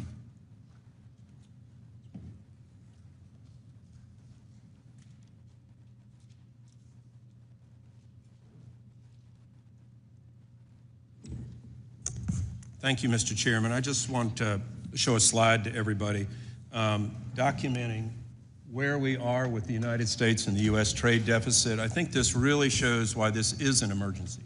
If you look at where we are with manufacturing goods, that's in the red column here. If you look at what has happened to the manufacturing capacity of the United States, we have plummeted, absolutely plummeted down. Here in 2022, we have such a trade deficit with manufactured goods. This is critical. This is why the president has said this is an emergency. The same thing with fuels and other total goods. We have plummeted in this nation's capacity to actually produce things. So yes, this is an emergency, and this is by all means altogether the right thing to do. If we do not reverse this trend, again, going with the absolute calamitous effect of how we are hurtling towards a sovereign debt crisis, this nation does not exist. And yes, there is short-term problems, without a doubt. But it's the same thing by taking medicine you don't want to take. If we don't help the body by intervening and doing what is critically important for this nation, nothing else matters. So this is why how manufacturing has plummeted, and this is why we are in a state of emergency. Thank you. Thanks just for that moment. I want to briefly say something before I begin my remarks. I've gone down in many times to Haiti. We talked about this before and done a lot of mission work down there. Unfortunately, the Hope Help program is set to expire in September. I hope some work is being done in reauthorizing this program. We're trying to nearshore, onshore. We want to stabilize our Caribbean nations, our Central American nations, and Haiti has fallen into such decay right now. It makes Somalia look like Wonderland. We really need to help these nations stabilize in our hemisphere. It helps everybody. So I hope that is just going to be on your radar. HR 1625, the Help Extension Act. Just to shift gears again, I want to talk a little bit about de minimis. The legislation, HR 7979, the End China's De Minimis Abuse Act, did not make it to the floor. However, we're seeing that packages being abused by this loophole, literally with China, overwhelm the CBP, leading to billions of dollars of lost revenue and jobs. This has allowed Chinese companies to send so many goods into this country without paying tariffs. Can you discuss why the administration is taking on de minimis, why this is so necessary? Yes, it's essentially for all the reasons you just described. De minimis originated as a way for tourists or others to go overseas, buy souvenirs, come back, bring them in duty-free, and that persists, right? That continues. I think everyone's comfortable with that. But what we saw were foreign companies abusing the system and taking advantage of it and building a commercial, a commercial case for it, their entire business on it, and that ended up undermining a lot of retailers here in the United States. And so it's important to make sure that tool is used for its original purpose and not for other countries to avoid duty payments or things like that. One of the comments were that we shouldn't be doing tariffs to our friends. Friends don't treat friends with horrible tariffs like we are being done by other countries. So I think sunlight is the best disinfectant. So we're able to see what the rest of the world has been doing to the United States. I don't think the American public understands this. And this is why I think it's just so critical that we shine the spotlight on this. Quickly, just with one things that happened in the pandemic, I'm a physician, and we saw that our supply chain for pharmaceuticals, for health-related PPE, et cetera, is critically at risk during these things. If China were to shut off all its exports overnight, medical supply chains would be one of the industries hardest hit, and we would have American patients literally dying because they could not get medicines or other type of devices. Can you discuss how the Trump administration's trade is helping to secure our health supply chain? Yes. So first of all, we have to reshore. We have to reshore pharmaceutical production to avoid the very situation you talked about, and we have to do it now. We can't wait for the next crisis. We can't wait for the next conflict. We have to do it now. I understand the Commerce Department will be undertaking an investigation of the pharmaceutical supply chain to assess what tools we can use. The president's talked about tariffs that might apply to certain things to incentivize reshoring, but I assume that investigation will also have other ideas as well. We have to make sure that in this tariff incident, we're not hurting American companies and hurting them over helping out foreign countries. And going back to Kamala's famous phrase of getting to the root causes of immigration, they did absolutely nothing to bring industry near shore, trying to prop up Caribbean nations so they won't have everybody trying to run over a border. Look, I've talked to you about Puerto Rico. I was in Puerto Rico this last week, and there's so much of an opportunity to go there and onshore in an American territory to bring back American pharmaceutical industries, so many other industries that help us with our national security. And at the bottom line, this is what we're talking about. We're talking about national security. Thank you, Mr. Ambassador. I'll yield back. Ms. Chu. Ambassador Greer, my constituents are sick with worry about the high costs that the Trump tariffs will bring them. They are barely able to afford their everyday living expenses, but now they're hearing that the average family will have to pay $4,600 a year more because of the Trump tariffs. They are hearing this will be the largest tax increase for the American people in our nation's peacetime history. They are hearing Goldman Sachs say that we face a recession.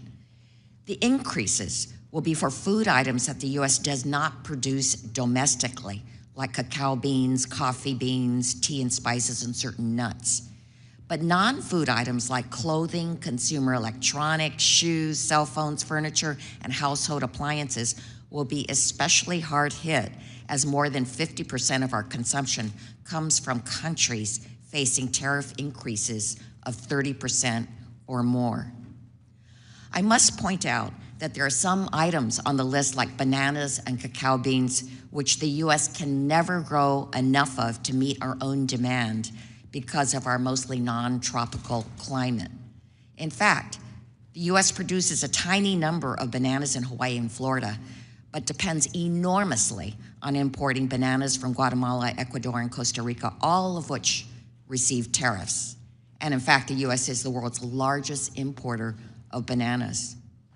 So this shoot first, then aim approach is making Americans' lives much worse with no actual plan and doesn't make any sense.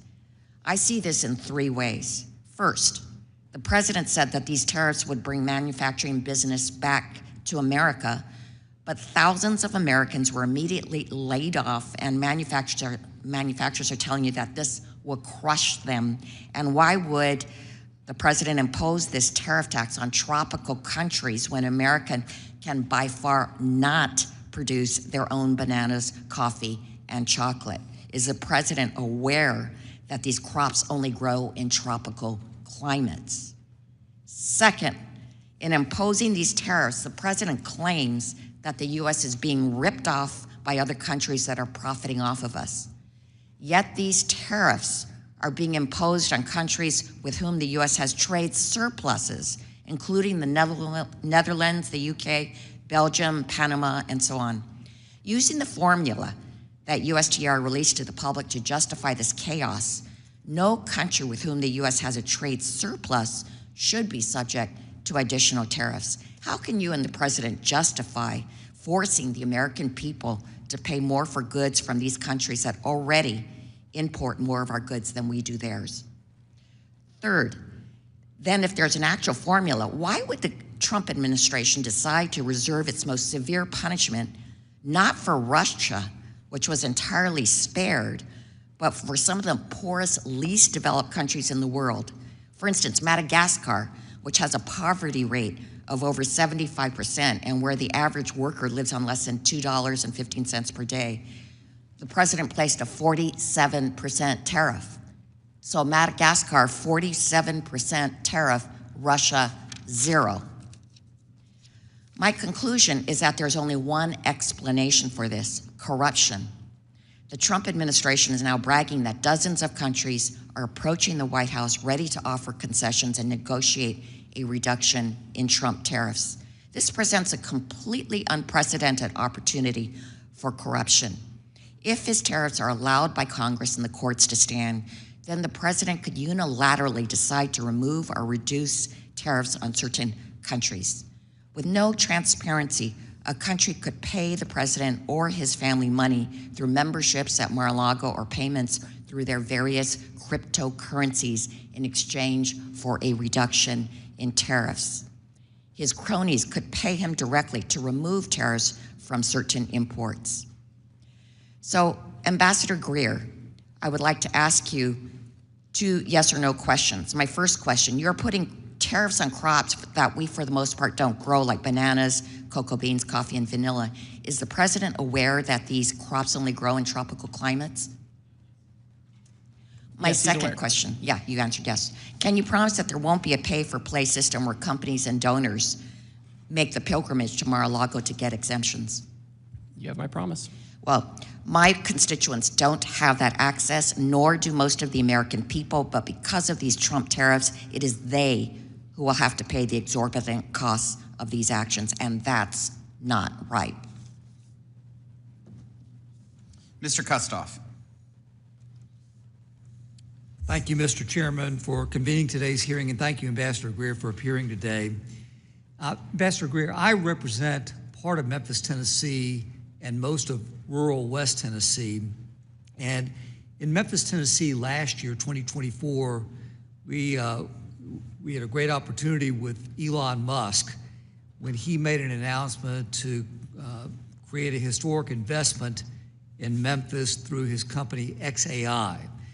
And the investment will lead to the world's largest supercomputer called Colossus.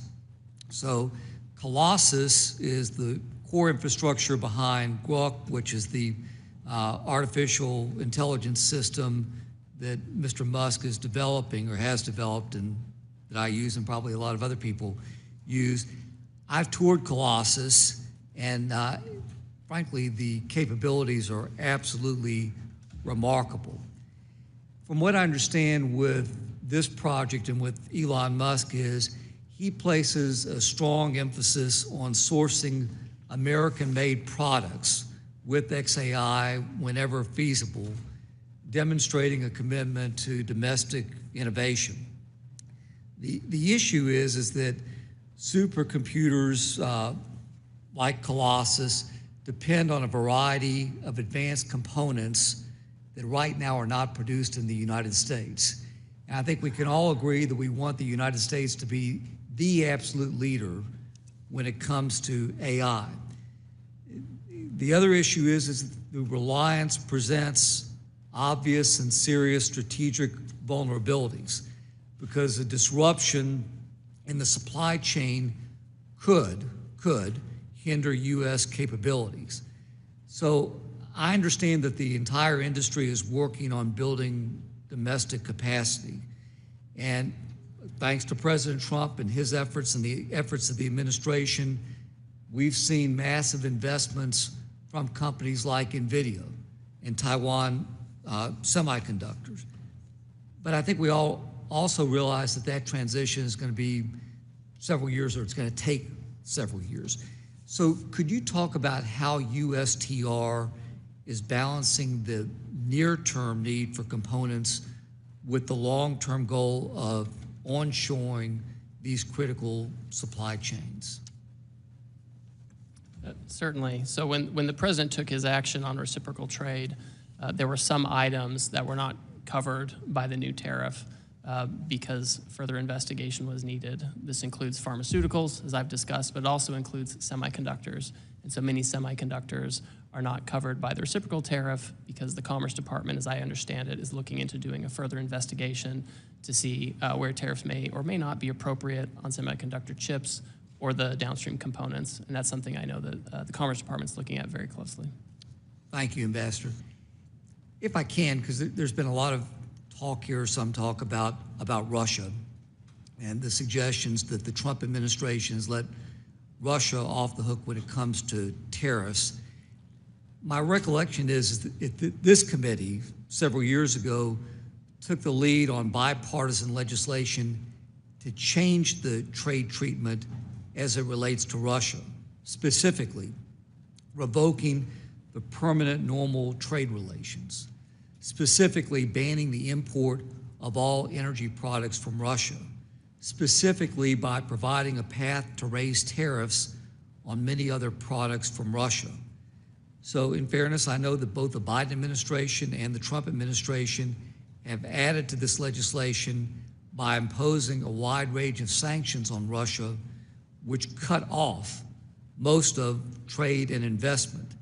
So my question to you is, would any Russian exporter feel that it has better access to the United States market than our non-sanctioned trading partners who may face higher tariffs right now? Oh, no, by no means. Russia is subject to a very high tariff due to the good work you did here in Congress, as well as other kind of bad actors that fall into that category. Bipartisan. On a bipartisan basis, that's right. Thank you, Ambassador. Thank you, Mr. Chairman. I yield back. Ms. Moore. Thank you so much, Mr. Chairman, and thank you, Mr. Ambassador, for visiting with us. I'll have to say that I have really appreciated the discussion that we've had here today with our colleagues, and as is always the case with me, I have remarks that are planned, and then I make the mistake of listening to what other people have said. And I really do want to agree with some of the things that my colleagues have said, like Mr. Schmucker and Mr. Kelly, that we need, and you, Mr. Ambassador, have said that we need to have access to markets. Specifically, Mr. Kelly said, we can't afford to lose any market share, and I agree with him. He went on to say that we need to level the playing field. Mr. LaHood talked about his soybean farmers in Illinois, and I'm from Wisconsin, sir, and so I do know that we have $1.3 billion worth of soybean product, and our main partner is with China. And so I think Wisconsin farmers, that's just one example of how we are at risk of losing market share. And then Mr. Doggett went on to say how, you know, instead of allowing like my soybean farmers to do that, what we would revert to would be to give them welfare. And I guess I don't agree with that characterization. I don't even agree with it as a characterization of a subsidy, because it's actually a ripoff. You know, farmers lost about $27 billion in the first Trump administration, and they only got about $23 billion in subsidy return. So they lost money, they lost market share, and they lost lives. You know, in Wisconsin, there was a study done, and they looked at suicide rates, and suicide rates among farmers are like 3.5 times more than in other professions. It's a very stressful career. And so I am very concerned, and I wonder what's going to happen to them. You haven't said to us, I think you sort of skirted the question about whether or not we were going to give them subsidies. But even if we would give them subsidies, that would not prevent them from losing market share. And farmers they don't want a check. They want to be able to farm. I also wonder, sir, what, you know, I'm just saying, I think that when you look at trade deficits, I think we have to look at more than just what a tariff may or may not do. Our trade imbalances over time have been caused by us not having a trade balance on issue of labor laws, making sure that there's no slave labor and child labor, that the environment is protected when we extract materials and do stuff, that people have the ability to bargain in their countries and to make sure that they get a wage that's commensurate with their efforts. And, you know, I agree with Mr. Kelly that we need to level the playing field on those fields, and that a rising tide will lift all boats. I do wonder, Mr. Ambassador, whether this administration's trade policy, and it seems that it does, my colleague here just mentioned the trade deficit that we have with Madagascar. I had the privilege to go on a trip with the committee to Madagascar where there was a 75% poverty rate. So I'm wondering if they will ever be able to give us a trade balance. Speaking of Madagascar, they belong to AGOA.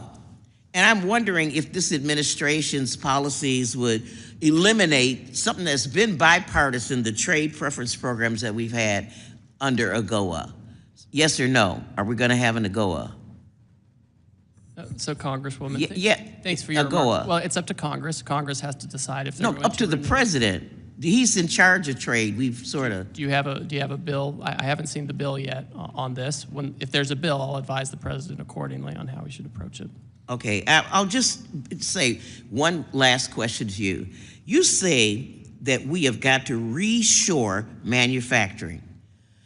You did not say where folks will get the money and the confidence, really, to make these investments. Is any of the money that you plan to get from tariffs going to be targeted to incentivizing manufacturing? I've got a factory that made car frames, A.O. Smith. 10,000 people working there. When are we going to reopen A.O. Smith, sir? If the chairman... I would love to reopen that. And when? Will I be alive? I'm going to be 74 in 9 days. I hope so. We should go there, you and I, and talk to them about what they need in order to reopen. We put tariffs in place. I mean, on they've been foreign autos and shuttered auto parts for years. We want to create incentives so they can reopen. What's the timeline between the suffering that they're doing now and when A.O. Smith is going to open again? Part of the problem is we've offshore jobs for so long and no one's taken action. We've sat on it. We have this huge, it is an emergency, and I agree with you, and I think your comments have been very thoughtful. I don't have that much time. I mean, I'll be 74 in a few days. It's 10 years. It takes a long time to open up a factory and to get the investments. That's why the president. And is it going to be 10 years? How long before we just have to be patient? That's why the president's acting now, because we can't wait anymore. We have to reshore now. Now, like a microwave now. Thank you, Mr. Chairman, and I yield back. Thank you. I'll recognize myself for questions. Ambassador, thank you for calling and consulting with me before a lot of these trade agreements. So I appreciate the correspondence there because you have.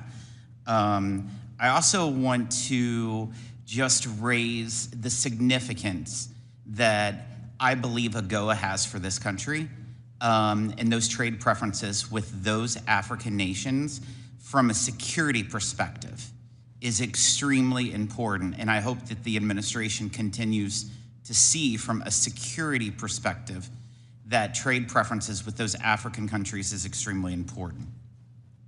Well, Chairman, I will certainly share your views with the President, and I've shared them before with others in the White House. And I understand the importance of AGOA to this committee and Congress, and I would encourage the committee as you look at it and potential renewal to think about ways to improve it. And I would love to work with you all to make sure that we can do that. It's just very important. I also I've heard a lot of conversations today, and one thing that I appreciate is Secretary Bessent's comments that I've read, that he says over the last 4 decades, Wall Street got very wealthy. But over the next 4 years, it's Main Street's turn. And that's in fact who the president's been fighting for, is for all those forgotten people in Southeast Missouri, in rural America, that their place of employment is now vacant. My mother was one of those individuals. I have numerous family members that's one of those individuals. And people will talk about their 401ks. But the reality is that the top 10% own 88% of all the stock market. The top 10. Then the next roughly 12%, as the secretary has said, the next 12% ownership of the stock market is the next 40%. So that bottom 50%, the people who make less than $42,000 a year, those people, they're worried about their debt, their credit card payments, their interest rates. And that is who President Trump is fighting for in bringing more jobs and manufacturing, open up factories and coming down here. And I want to thank you for standing here. I want to thank you for working for this cause. And I think it's extremely important, and it will be transformational. It may be bumpy for a while, but it's about time Main Street is representative instead of Wall Street. I want to ask you a few questions about the European Union. As you know, I have shared my opinion about the European Union and how disappointed I am of how they've taken advantage of U.S. farmers and U.S. agricultures. I heard them say that they're willing to lower their tariffs on industrial goods. That's not good enough, Ambassador. They have to address their non-tariff barriers when it comes to agriculture goods. The country of Honduras purchases more pork than the entire European Union. And there's only 10 million people there. There's 450 million people in the European Union. And then you look at the country of Angola, one of those African countries.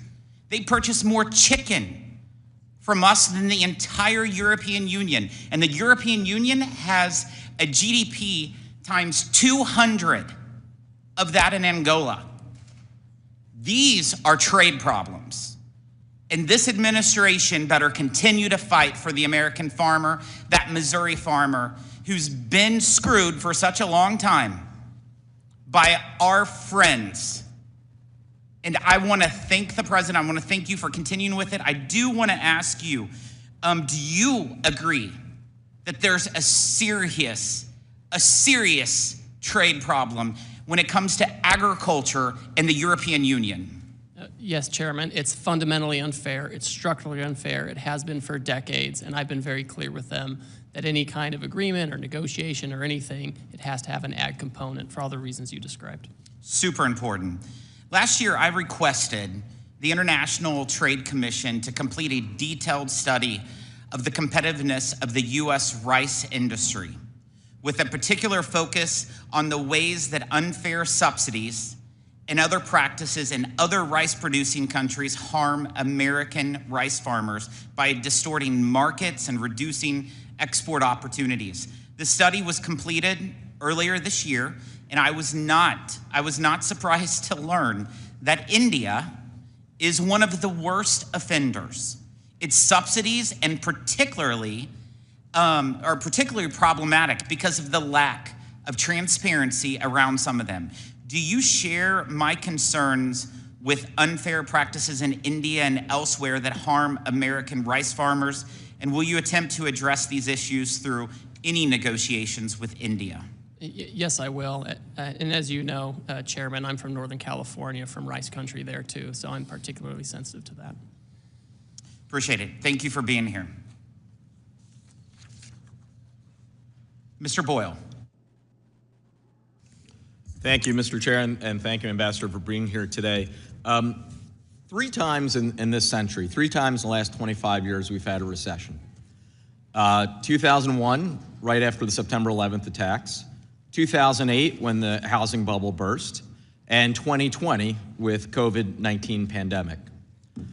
All 3 of those were caused by some external event. Now, most economists and most Wall Street firms agree that it is more likely than not we are either in a recession now or headed to one. This will be the first recession in at least 25 years directly caused by the president's policies. The last week has been an unmitigated disaster. Markets are roiled, retirement savings taking a hit, 401ks becoming 201ks. People are genuinely scared, especially those, including a couple I talked to yesterday, who are just hitting retirement age. So I would really like to know why exactly the president is doing this. China, I completely understand. I think actually there's been bipartisan agreement around here for quite some time that we needed to get tougher with respect to China. But why going after Canada? Why going after our closest allies in Europe?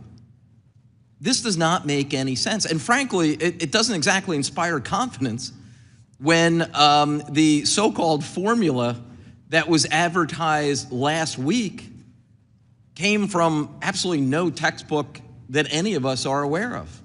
I mean, yes, it had 2 fancy-looking Greek letters. That does not make it well-thought-out policy. So I am curious what exactly the strategy is of going after Canada and our closest allies and actually uniting the whole world right now, not against China, but against the United States. Well, Congressman, I know that Wall Street and you and your colleagues want the status quo. That's what I'm hearing. Excuse me, reclaiming my time. That is not what I'm arguing. I want an end to the chaos. I represent a very working class district in Philadelphia. I don't think there's one person in my district who counts as one of the top 1% of Americans. Hardworking families, whether white, black, Hispanic, Asian, from Northeast Philly to North Philly to the river wards, are all being directly impacted by what is happening over the last week. So I want to know, they want to know, why is it that 3 months ago, no one was predicting a recession? Everyone had growth projections.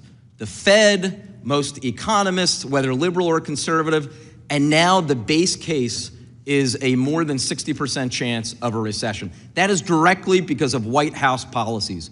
So when will it be enough? Really, I can't take all this winning, and nor can the American people and the folks in my district I represent.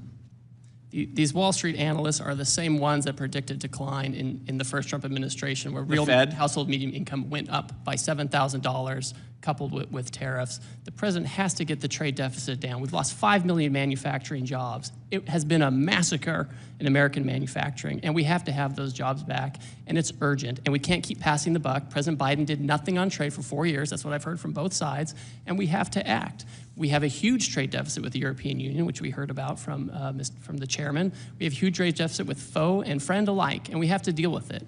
And that's why our friends are coming to us and saying, why don't we talk about how to achieve reciprocal trade? They're not running away. They're not announcing retaliation. So since I have just under a minute left, can we look forward to hearing about these big, beautiful trade deals over the next week, like with Canada? What exactly is going on? These countries that are clamoring, talking to us apparently right now, according to your words, do you have any hope that you can offer us that we're going to see one of these trade deals inked very soon?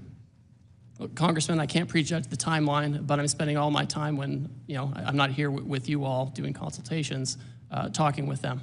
So I'm hopeful that we can move quickly on a handful of countries. And finally, just in the final 17 seconds, when will this end? What does success look like? Because a lot of people right now, whether Democrat, Republican, or Independent, are really trying to figure out what exactly the end game looks like here. Because right now, we all see the chaos and not what the actual end result would look like. The deficit needs to go in the right direction. Manufacturing as a share of GDP needs to go in the right direction. The non-tariff barriers and tariffs we face in other countries, they have to go down in the right direction. Those are the things that we're looking at. Those are the basis of the national emergency. That's what we're looking at. Time's expired, so thank you. I yield back. Mr. Stubbe. Thank you, Mr. Chairman. And thank you, Ambassador Greer, for appearing today. Under President Trump's leadership, we've seen a bold reassertion of American economic strength and leverage on the global stage. I'd like to walk through some of these wins and clarify the intent behind the administration's trade actions. Ambassador Greer, can you start by reminding this committee why President Trump felt it necessary to take such divisive action with tariffs and what problems he inherited from decades of failed globalist trade policy? Yes, certainly. As I've mentioned before, President Biden left us with the largest trade deficit for any country in human history, $1.2 trillion. It's extreme, it's unsustainable, especially when we have a $36 trillion debt and a $2 to $3 trillion budget deficit. None of these numbers are sustainable, and anyone who wants to pass this on to the next generation or to our kids or to the next session, they're doing a disservice. We have to deal with it now, and we need to deal with the reshoring and remanufacturing now before we're in another crisis, whether it's a conflict or a pandemic. That is not the time to try to get back pharmaceuticals and semiconductors and autos and all these kinds of things. We have to do it now. What distinguishes the Trump approach from the past 30 years of so-called free trade policies that gutted our manufacturing base? Well, Wall Street, we've heard a lot about Wall Street today and how important Wall Street is and all their analysts. And their entire goal has been just to make money for that top share of, the elite, right? That's been their goal. And so they've been focused on offshoring so they can have more efficiencies, so they can have cheaper labor, no environmental regulations. They can go to these low-cost jurisdictions. And what does that mean? It means that we have workers who train their replacements in foreign countries. They lose their jobs, and then they're in their hometown without a factory, without a job, and they live lives of despair in many cases. And that's what's different with President Trump. He wants to reverse that, and he wants to change it. And isn't it true that over 60 countries have already come to the table to negotiate since the president announced the new reciprocal tariff structure? Well, I'm starting to lose count, but yes, that's the neighborhood of the folks who want to come in and work with us on reciprocal trade. And what does that say about the global leverage we've regained under this administration? Well, that's exactly right. We are the market destination for both consumption, investment, et cetera. And other countries want access to our market. They understand now that we have to have it on fair terms, and that's why they're here. They'd be running the other way. That's why almost all of them have said, we're not going to retaliate, we're going to work with the administration. And how important is it from a national security standpoint that we reduce our dependency on foreign steel, aluminum, and automotive components, and how have the tariffs moved us in that direction? That's a great point. With steel and aluminum, the president put tariffs on steel and aluminum in his first term.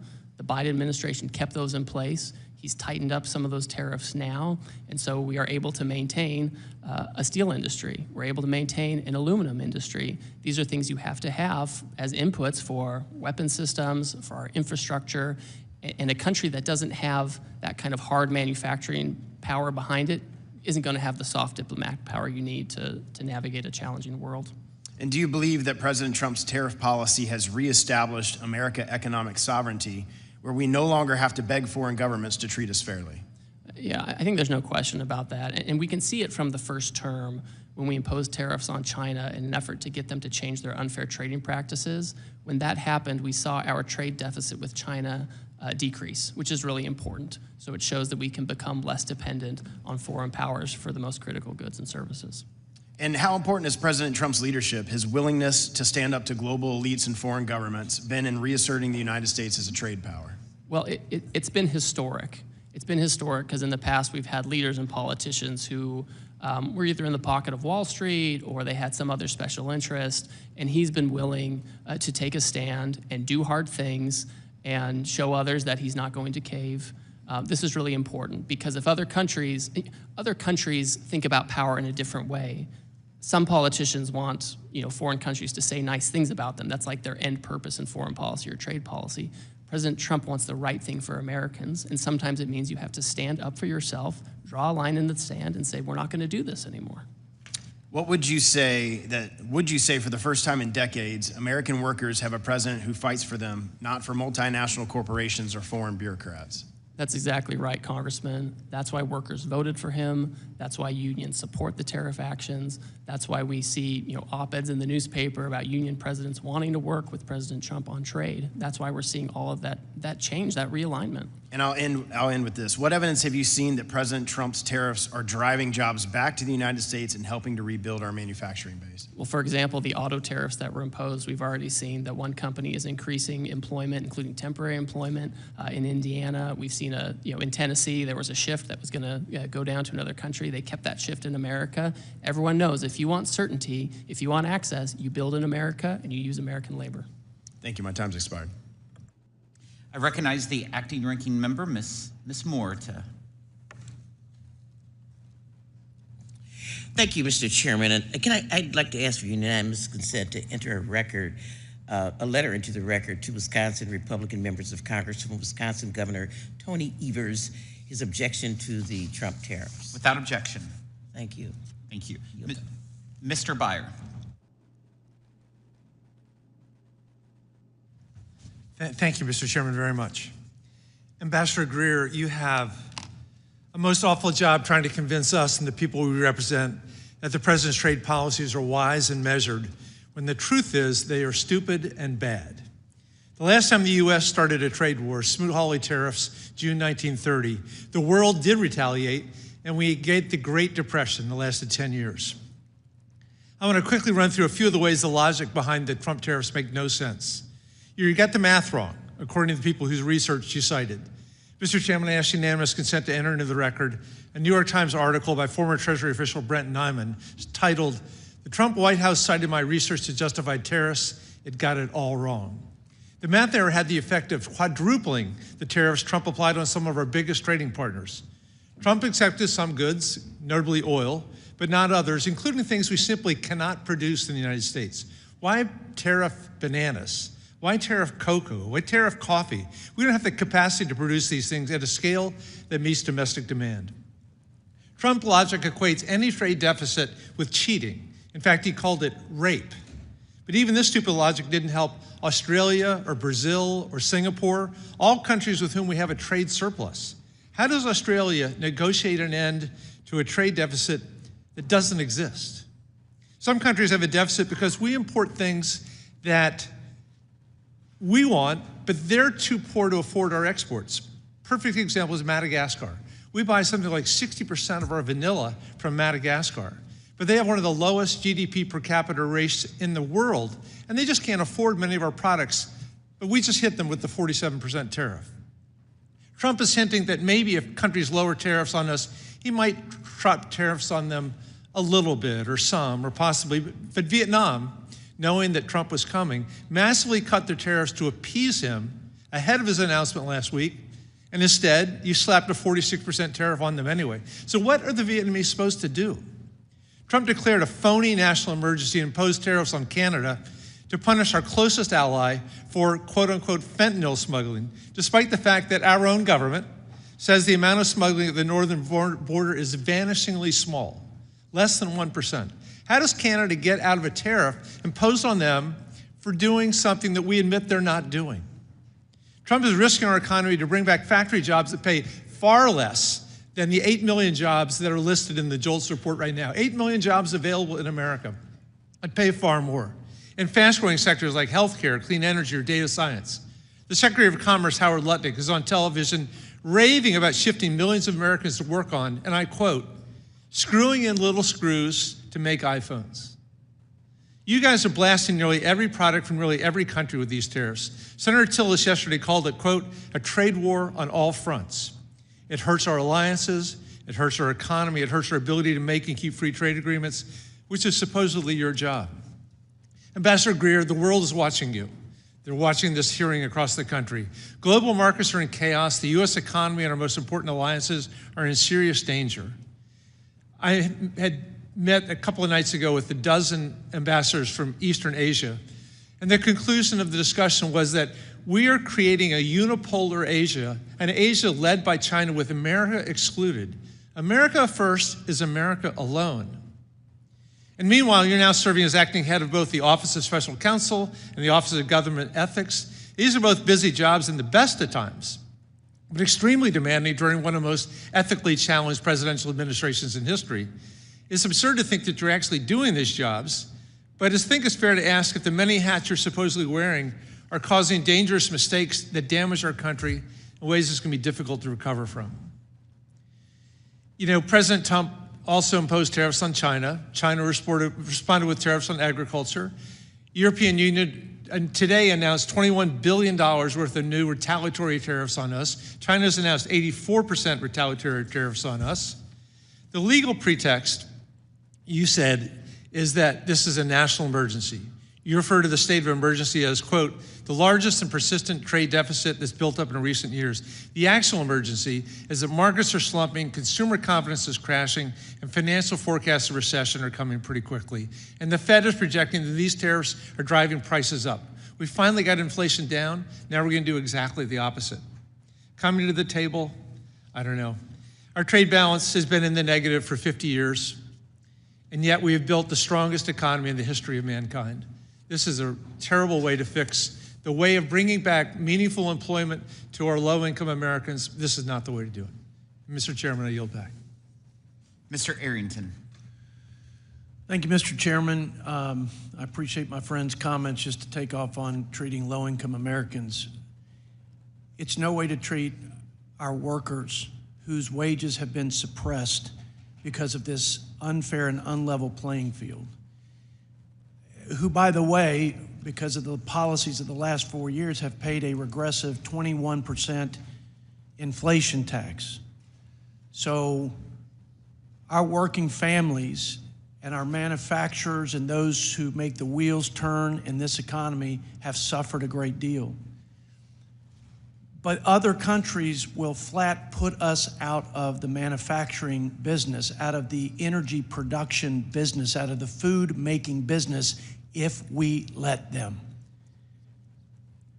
I thank God that for such a time as this, He raised up a leader with the political courage to take on the political and corporate establishment that is going to do everything in its power to stop you and the president from hitting reset before it's too late.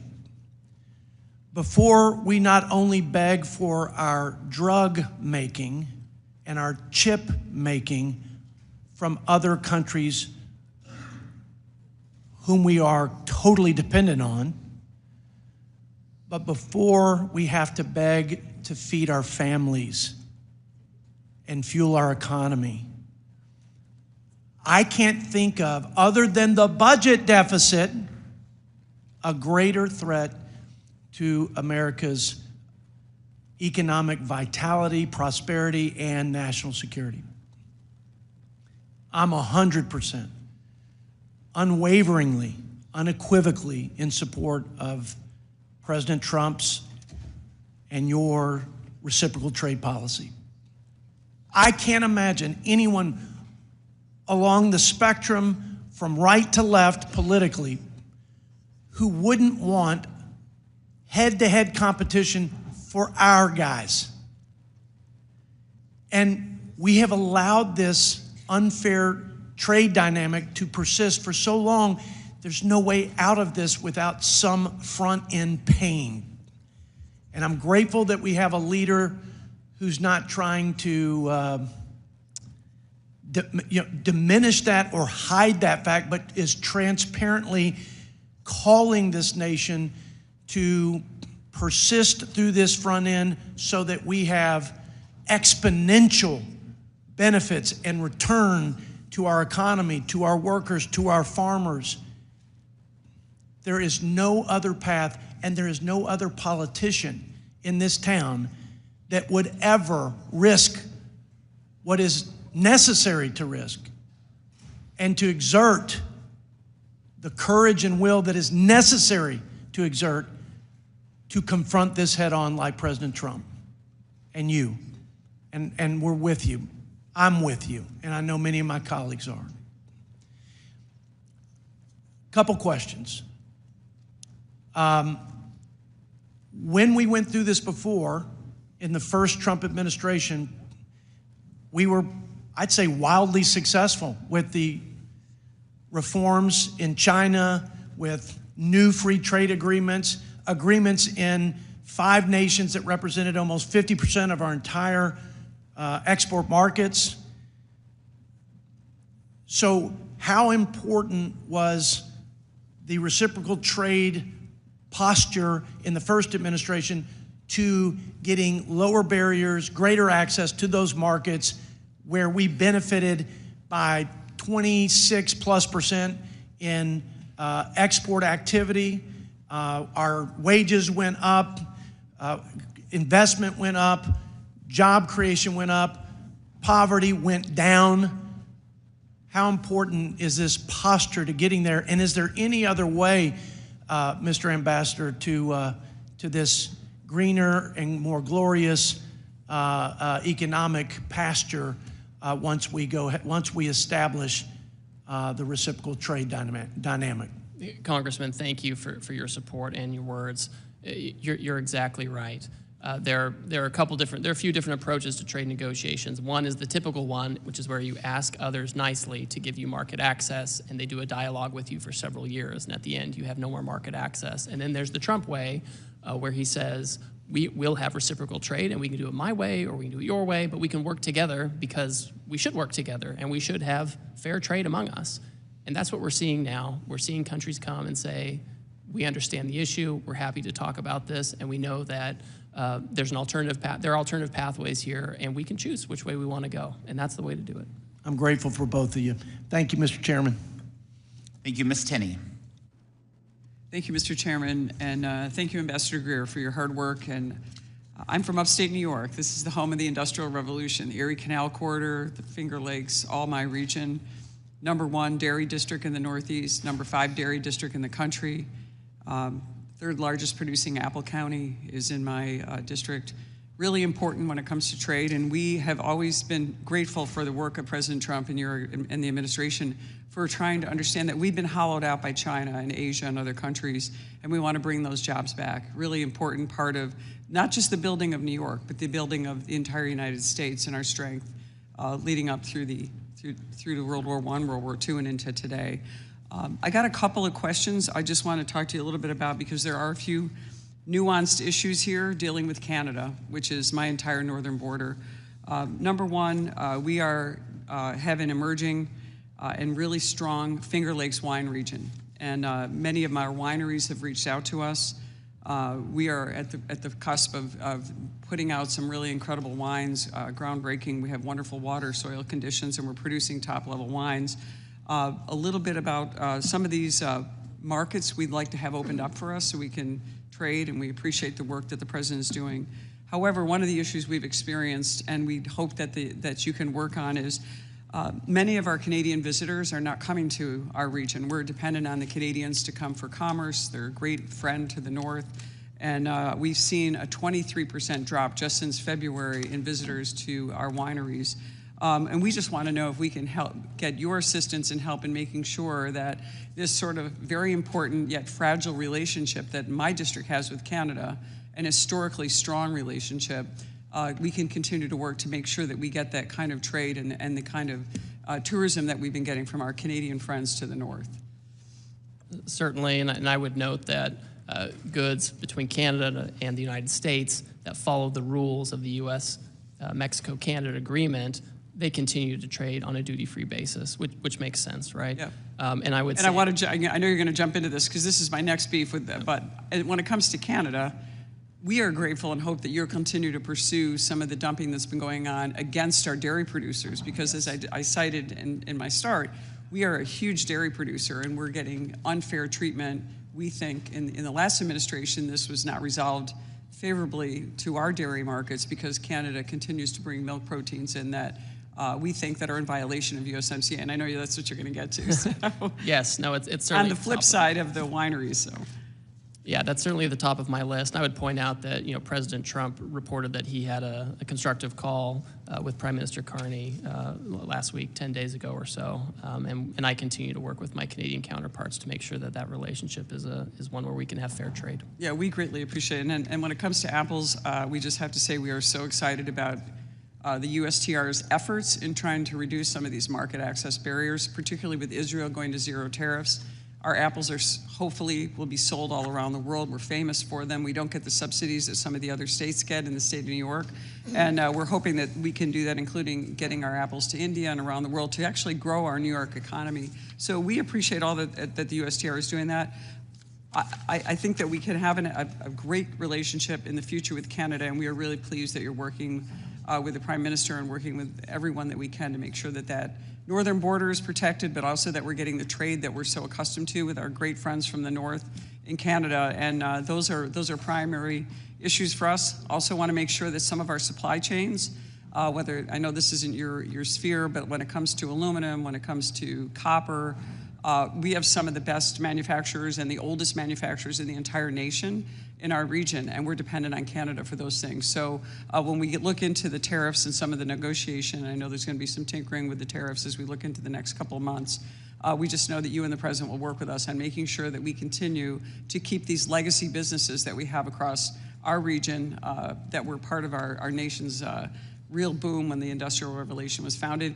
And I have to mention, it's not technically in my district anymore, but our famous patriot Paul Revere actually started his copper company in my region. Revere Copper is still operating today after being founded in 1801. So it's really important to New York that we continue these legacy businesses and continue to work to bring our supply chains back. And I just want to say thank you, helping us with dairy, with apples, and also making sure that those Finger Lakes wines become premier and actually continue to grow as we see them emerging with so much hard work being done by so many people in my region.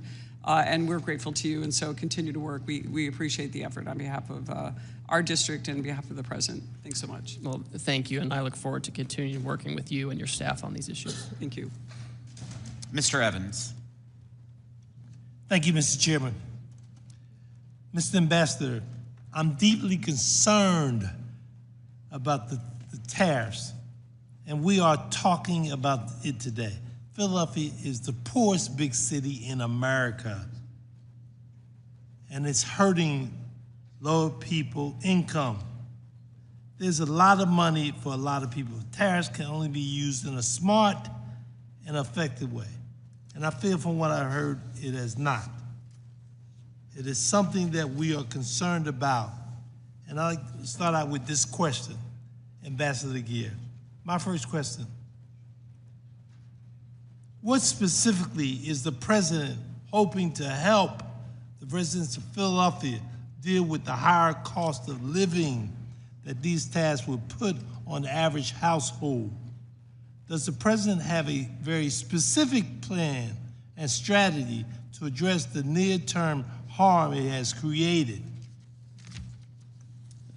Congressman, the President wants to ensure that we have good manufacturing jobs that pay higher wages to your constituents, just like what happened in the first term. He wants that to happen again, that they can have more money, better jobs in stable environment and reshore manufacturing at the same time. So what would you say specifically, would you say? How would you describe that? Well, I would say to your members and your constituents that we've had a long period of 5 million manufacturing jobs going away. It's dangerous for our country. It's bad for our economies and our families. And the president is taking action to create economic conditions to have more factories here, jobs here in their communities where they can have the types of income that they need to have stability for the working class, for the middle class, not just for the super rich who go and get 3 or 4 degrees, but for people, honest, hardworking Americans who graduate from high school and need a job. And they can have one that's stable and supports our manufacturing. Mr. Ambassador, Pennsylvania exports today $46 billion in manufactured product. These exports support 150,000 people and jobs in the state. I'm concerned that the threat of retaliation from the trading partners will further help Pennsylvania. So can you specifically speak to that issue? Yes, this is something that we watch really closely as well.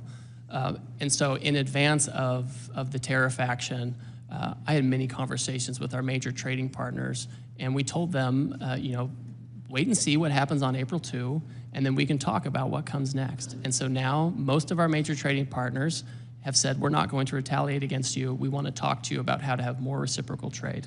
And that's a good outcome. I want to also talk about industry and small business, the effect that it will have, specifically when you talk about Philadelphia, on small business. Can you speak to that? Certainly. I've actually tasked my staff to work with the Small Business Administration to make sure we're getting the feedback we need from our small businesses. I have an advisory council on small business at USTR, and I've asked my staff to convene that council so we can hear directly from them because we want to make sure that we are hearing feedback in real time. I can give it to the president, and we can understand how the program is working. I'd like to thank you, Mr. Ambassador. Thank you, Mr. Chairman. Thank you. Mr. Fitzpatrick. Thank you, Mr. Chairman, for holding this hearing. Ambassador Greer, thank you for being here. And thank you for your commitment to spend time with this committee today and answer everybody's questions. Leveling the trade relationship the United States has with other countries, I believe must be a bipartisan goal, especially when our nation's security and well-being are on the line. I do believe that the means by which we accomplish that vision, however, matters a great deal. My priority, which I'm certain that you share, and I hope this whole committee shares, is to ensure that any long-term economic gains which the American people could achieve in a more balanced trade environment are not washed away by the near-term pains they may feel at their local supermarket, hardware store, pharmacy, or restaurant. I believe it's essential that Congress and the administration come together to find that middle ground, to maximize the benefits and limit the costs of our nation's trade policy. Above all else, we must deliver greater certainty and economic stability for our consumers, our workers, and our families. I want to zoom in on medicines in particular, sir. What work do you believe can be done with our closest partners and American companies who are operating in the European Union to ensure that the cost of distinct, innovative prescription drugs and medical devices are affordable for our nation's seniors, particularly those with rare diseases or disabilities? Well, I think if we can have a supply chain that's more secure, more resilient, and more local, that's going to be something that's going to help with efficiency. This idea that we have this very fragile supply chain where we ship initial inputs from China to India, and they go elsewhere, and they get finished in another country, and they come here. That may work in a world where there's just-in-time manufacturing and where you're ignoring manufacturing jobs in the U.S. But in a world like we're seeing now, where there's conflict, there are pandemics, there are wars, that model doesn't work very well, and the costs become very high. And so if we are able to reshore large aspects of that or have it with close allies, that's going to be helpful. Switching gears to national security, I want to thank you for your work to end the de minimis exemption for the People's Republic of China. This loophole has been more than an economic giveaway to foreign competitors at the expense of American retailers and manufacturers. It's also allowed our adversaries to funnel fentanyl and other synthetic opioid drugs into our communities. I was down at the El Paso Intelligence Center, EPIC as it's called. Their chief complaint, and this is coming from the Department of Homeland Security, they focus on the de minimis exception as a major vulnerability for fentanyl getting into this country. So in addition to the manufacturing issue, we had the fentanyl issue as well. as this administration evaluates how the U.S. should alter or eliminate the de minimis standard for other nations beyond the PRC, particularly those for which have credibly abused the process to the detriment of countless Americans' health and safety, what metrics do you believe should be prioritized? So de minimis it's really a customs and border protection issue. It's not my jurisdiction, but I think some of the things you've talked about, the loss of revenue, tariff evasion through use of de minimis, counterfeits coming through the de minimis program, illicit substances coming through the de minimis program. These are all the types of things that need to be captured, whether it's from China or elsewhere. I think it's a real problem, and I think Customs and Border Protection should look into that. And finally, very briefly, sir, on the USMCA, recognizing that the agreement is facing a sunset review process that needs to be completed by July of 2026, can you share any details about how you anticipate that review will be conducted? Certainly. There are a few parts to this. First of all, there's a public consultation process that's set out in the statute that USTR will follow. Will follow the law. There's a congressional consultation process, which of course will follow. When I think about ways to enhance USMCA or our relationships with our trading partners, one thing that I'm very focused on is making sure that other trading partners don't benefit from the agreement without agreeing to the obligations of the agreement. I'm thinking of China or other Asian countries that want to use Canada and Mexico as an export base into the United States and benefit from the USMCA. I don't think that's the right approach. We need to change that. Just one follow-up. Will USMCA qualifying trade, which was not covered under the April 2nd tariffs, continue to be excluded in advance of this review to ensure certainty for our manufacturers? That is currently the status right now, and again, I'm not on the Homeland Security front here, but I understand that Canada and Mexico have been working with the administration on those issues, and so for now, that status continues. Thank you. I yield back, Mr. Chairman.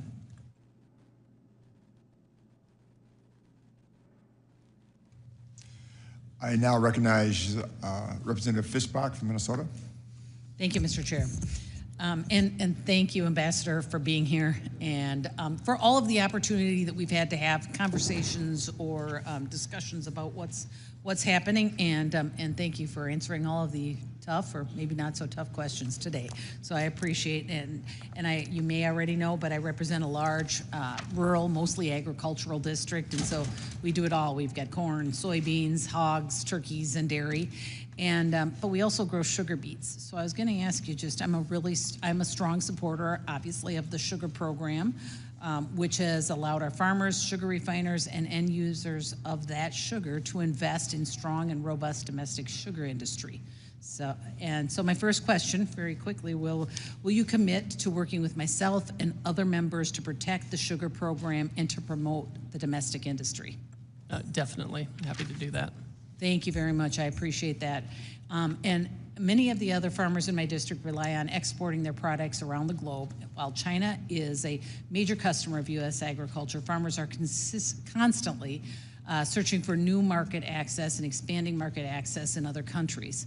We've seen reports of numerous nations coming to the table, and I think it's over 50 now, with President Trump to negotiate new trade agreements. What are the opportunities in these negotiations to increase access for American farmers? Certainly, as I think was mentioned earlier, perhaps by Congresswoman Tenney, Israel has come, and we've had a trade agreement with them for a long time. People are surprised to find out that despite the trade agreement, they still have tariffs on some of our agricultural goods. And so they've offered that that's something that they're willing to look at. We've heard from Vietnam, we've heard from India, we've heard from Argentina, we've heard from all kinds of countries that they're interested in not only getting the tariffs down, but getting down the non-tariff barriers, which often are more problematic than the tariffs themselves. So I think there's a lot of opportunity there if these countries are willing to really engage in reciprocal trade. And I think I know the answer, but I just want to will you work with me and other members of this committee to make sure that farmers have a voice in the negotiations so that we are heard and are part of it? Yes, certainly. We have a series of advisory committees that involve agricultural stakeholders. We manage those jointly with the U.S. Department of Agriculture. I've already talked to Secretary Rollins about this and the importance of meeting with these committees so we can have their feedback directly. And we are talking a lot about reducing America's reliance on Chinese imports to our country. And I think that's important, and I'm sure you do too. I think we learned a lot during COVID and over the last few years, but I think it's also important that we give farmers the opportunity to reduce their reliance on exports to China by providing them with new markets. And I know that we just kind of are talking about that, but I think it's important that we say it over and over and that we make sure that we include those farmers and that we are looking for new markets, because that is what they want to produce, and they want somewhere to sell it. So maybe that's not even a question as much as just a statement, but I appreciate your willingness to work with us, that protecting the sugar program, making sure our farmers are involved in these negotiations, and that we are doing our best, because it's been the last few years that we have not had that kind of outreach to create new markets and find new markets for our ag products. So I hope that we are going to be very aggressive about that and really helping our farmers, because it's important that we strengthen and build that market and the farms in our country. So thank you for being here. I hope I made it real easy on you, because you've had a tough day. So, but thank you very much, and I yield back, Mr. Chair. Thank you. I now recognize Mr. Snyder from Illinois for 5 minutes. Thank you, Mr. Chairman, and I'm not going to make it any easier on you, Ambassador, but I will pick up on what Ms. Fischbach and Schweikert before said. Ambassador Greer, yes or no, didn't Israel zero out all tariffs on U.S. products before President Trump announced his across-the-board tariffs on April 2nd? They indicate they're willing. Just yes or no? They did not do it yet. They announced they wanted They announced it, but yet President still imposed 17% tariffs on Israel.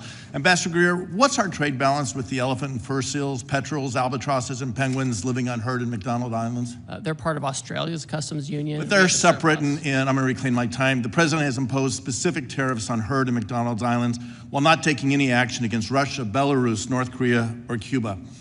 And I don't want to disappoint my mom and my wife or have them yell at me, but Mr. Greer, I'm going to say what I think almost everyone is thinking. WTF? What's the president thinking? What did he and you think was going to happen after unilaterally declaring a global trade war? Did you expect the so-called Liberation Day to become Liquidation Week, destroying more than $10 trillion of value and moving us from an extended bull market into a self-induced bear? Did you intentionally plan to decimate Americans' retirement accounts and 529 accounts for their kids' education? Did you and the president anticipate raising prices for American families already struggling to make ends meet? Did you mean to make American businesses less, not more competitive in global markets? Was the intention with the largest tax increase in U.S. history to put the United States and maybe the entire global economy into a recession because of what Wall Street Journal editorial board, let me repeat this, it was the Wall Street Journal editorial board said is the dumbest trade war in history. Already, Diane Swank, the chief economist at KPMG, is saying that her baseline forecast is a recession starting this quarter. Jamie Dimon and JP Morgan have raised their probability of recession to 79%. The Wall Street Journal reports the betting markets have it at 70%, and Goldman Sachs recently again raised their likelihood, the second time since this trade war started, to 45%, and I expect that will rise again. Indeed, by the time you have finished this hearing, I wouldn't be surprised if we already were in a recession. Less than a week after President Trump's declaration of, again, the largest sales tax in U.S. history, global markets continue to roil as a result of tariff-based recession fears. The president's newly imposed tariffs have real-world impacts on every one of my constituents who will see higher prices at the grocery store, shortages of critical products, and less money in their retirement accounts and the accounts for their kids' education. American families deserve relief, but instead, thanks to President Trump and you, they're heading to the store to panic buy essentials before retailers raise their prices. I've heard from literally thousands of constituents about the pain that President Trump has said this country will suffer as a result of these tariffs. They have written to me sharing that they have lost as much as 20% of their 401k and 529 accounts in the last week alone due to market fluctuations that are responding in real time to the president's announcements of arbitrary and capricious tariffs. Seniors who recently retired are worried about having to return to work to make sure they can make ends meet, and today wonder if they will now outlive their retirement savings. Small business owners are worried about laying off employees. Large companies in my district are preparing their next earnings report for investors and telling me that the impacts of these tariffs are material. That's business speak, for the tariffs are going to have a real adverse effect on their operations and likely adverse effect on their cash flows. Make no mistake, President Trump's trade agenda is slowing economic growth and job creation, weakening U.S. global leadership, and increasing the cost of doing business in the United States. These tariffs make life for Americans more expensive, make our nation less secure, and our citizens less prosperous. Congress must take back its constitutional authority to stop the chaos and the pain President Trump is inflicting on American families and dig us out of what could be a self-inflicted recession. Before I ask a question with my limited time, I ask unanimous consent to submit into the record the CIA World Factbook entry for Heard Island and McDonald Island. Without objection. I also ask unanimous consent to submit for the record an article from Scientific American, The Heard and McDonald Islands Are Pristine Biological Wonderland. The subtitle of the article is, Trump's Tariffs Put a Spotlight on the Uninhabited Heard and McDonald Islands, which comprise a remote volcanic refuge for penguins and seals and a UNESCO World Heritage Site. This just once again illustrates that these tariffs are not strategic, they are not targeted, they are arbitrary and capricious in hurting our economy and our American citizens. I yield back. Thank you. I now recognize Mr. Moore from Utah for 5 minutes. Thank you, Mr. Chairman. Ambassador, thanks for being here. And as I've said to you before, I can't tell you how much I appreciate the communication and the ability to dialogue. This hearing's, in my opinion, one of the most important hearings that we've had, and it's been very important for folks to be able to hear this out. And thank you for providing details and responses. We've talked a lot about trade deficits today in this hearing, and I have concerns about how we went about some of the calculations with just focusing on imbalance. But that completely aside, what I wanted to actually bring was the other side of this equation. So we run massive trade surpluses in services with just about every major economy in the world, especially in high value and high employment technology software industries. And recognizing that there's digital service taxes that we don't like, and we try to address some of that on the tax side, and we're going to work on retaliatory tax side with that in this committee, actually. The Europeans, Koreans, Japanese, they're all allowing us our U.S. tech firms to run surpluses in their markets for a reason. We have the best talent and the most skilled innovators in the world. My question here is, what are the consequences for American power and national security if they were able to retaliate and restrict access to American services in their market because we've chosen to restrict goods in their market? In response to that. So the good news on this is all of these countries, most of them have said that they are not going to retaliate and they want to talk to us. And they're mindful that even though we have surpluses in many of these areas, they still have a lot of barriers against our folks, right? And this giant book that we put out, that I hope one day we never have to put out again, a lot of this are about the services barriers we have, including in our friendly partners. So my expectation is that they will bring those barriers down. That's my expectation. And this is where I draw some optimism. But we're really early in this. If this is prolonged, does their position on no retaliatory commitment, does that wane? And that's something we have to be hyper focused on, and we've got to be vigilant. I have a big concern, and I would, to what extent would you have a concern? Are we at the risk of losing the AI race to China if we lose our innovative edge and our exporting advantage over China? So I think that we benefit from having huge innovation here in the United States. We have an economy that cultivates innovation. We prioritize it. We have an intellectual property system that protects it. You don't have those kinds of things in China, right? You don't have that level of protection. You don't have that level of attractiveness. Now, we can't be complacent by any means. I think it's incumbent on us to continue to have domestic laws and incentives to make sure that we're innovating here. And it's important to have manufacturing, because manufacturing and innovation go along with each other. I'm going to add to that. So really what this boils down to, and I'll try to make it a little personal here. You and I went to rival universities.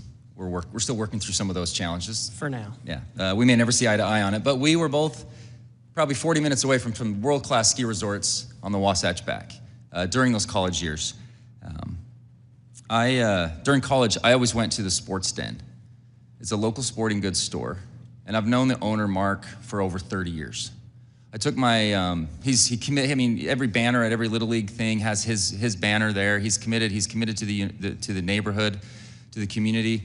He's weathered the e-commerce revolution. He's weathered COVID. He's been able to sustain this business through some of the toughest times. I took my son's bike in there on Saturday to get fixed, and I've never seen him like this. I've never seen him so anxious, so nervous about what's going on. He pointed to everything in his shop. You know, I buy ski equipment from him. We rent stuff from him, all the gear. I've never seen him like this. And I would ask you, like, what do I say to him? Like, he's really nervous right now, and I know it's impacting, and I know it's just a lot of concern. What do I say to him? Well, I wish there was a silver bullet for this, Congressman, because I'm sensitive to this, and you all have constituents, whatever side of the aisle you're on, who are talking to you about this. The challenge is that we've seen 90,000 factories leave the United States, and we can have either the status quo and continue to lose that and continue to be dependent on other countries, in many cases foreign adversaries, for our businesses. I mean, to me, that's very fragile. To me, that's very high risk that we have to be so import dependent for our well-being. We're always going to trade. We have to have this reset. We need to move quickly. We have countries in right now trying to negotiate their way to more reciprocal trade. A country like China, they're always going to have their own agency and make their own decisions, and they've never been a reliable trading partner in a lot of ways. We've always kind of been at the mercy of that. So, you know, it's hard to go into your constituent and say that, because they'll say, well, you know, Ambassador Greer said this kind of macro thing. I understand that. Please keep in touch. I mean, as we hear these, you know, the effects of this, it's good for me to know about it so I can tell the president and I can continue to communicate this. We've heard stories about this, and we are concerned. So that's what I said to him. I said to him, because of our communication, he's still just as nervous, and that's just why I wanted to share with you and your team how important and crucial your job is over the next little bit. Is if this is looming, you have an incredible opportunity to do some of the good we did in the first Trump administration to get us to there. We're not there. I'm scared that we're not gonna get there. I don't see the strategy to get there, but I know we can, and I really have a lot of confidence in you and your team to be able to get us there, and I yield back. I now recognize Mr. Panetta from California for 5 minutes. Thank you, Mr. Chairman. I appreciate that. And Ambassador Greer, thanks for being here. I admit, before this week, talked to a lot of my colleagues about you. They actually said a lot of good things about you. You got a good reputation until this week, I have to say, because I actually wanted to work with you on solutions when it comes to free trade agreements. I think we still can once we get past this, and I hope that's the case. But unfortunately, you're defending a policy here from President Trump that's absolutely incoherent and inchoate. It's a self-imposed tariff regime of 10 times the amount of tariffs that were in place before this president took office. It is the largest self-inflicted wound to our economy in history. A self-inflicted wound that, if it stays in place, it could constitute the largest tax increase on working families in more than 40 years, costing households more than $3,800 per year. A self-inflicted wound that prompted one of the largest three-day moves on the markets since World War II. And it's a self-inflicted wound that's leading investors to expect a severe economic slowdown. 8 years ago, this president talked about American carnage. Little did we know that he would create economic carnage that is spreading something similar across the entire global economy. Now, the reason for these tariffs is based on a national emergency that we have trade deficits, according to him and you. Unfortunately, the president's thinking about trade is reflected in this policy. This weekend, after the markets tanked, after small businesses fretted, and after the president played golf all weekend, the president said, "I consider any trade deficit a loss."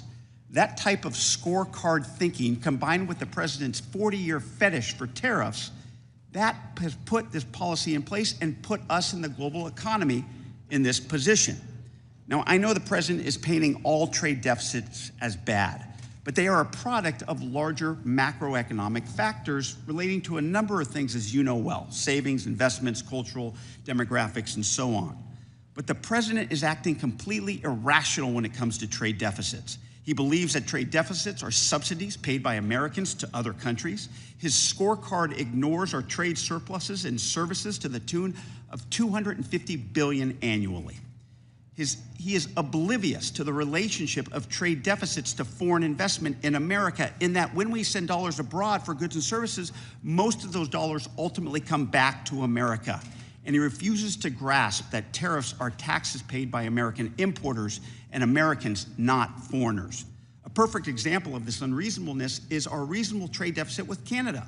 The reason we have a trade deficit with Canada is because, starting with FDR, we entered into an agreement that would sell us oil at well below market prices. We entered into and maintained that deal because we maintained a trade deficit with Canada so that we can buy cheap oil, which is a huge benefit for America. And if we took that oil out of our trade relationship, guess what? We'd have a trade surplus. Yet Trump says we're getting ripped off, even though we are actually getting the benefit of that sweetheart deal. Now, absolutely, sometimes a trade deficit is a loss. Foreign trade barriers are a problem that includes tariffs and non-tariff barriers, but there are ways to remedy these things. Free trade agreements, as I talked about. Free trade agreements that don't require a tariff policy that cripples our economy.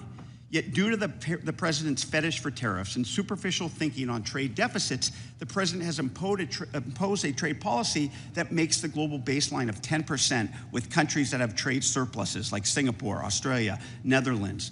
Countries we have free trade agreements are getting tariffs at 10%. Countries that are free trade countries are getting tariff at 10%. It does make no sense. It makes no sense of exactly what the president wants to fix or how he's going about these tariffs.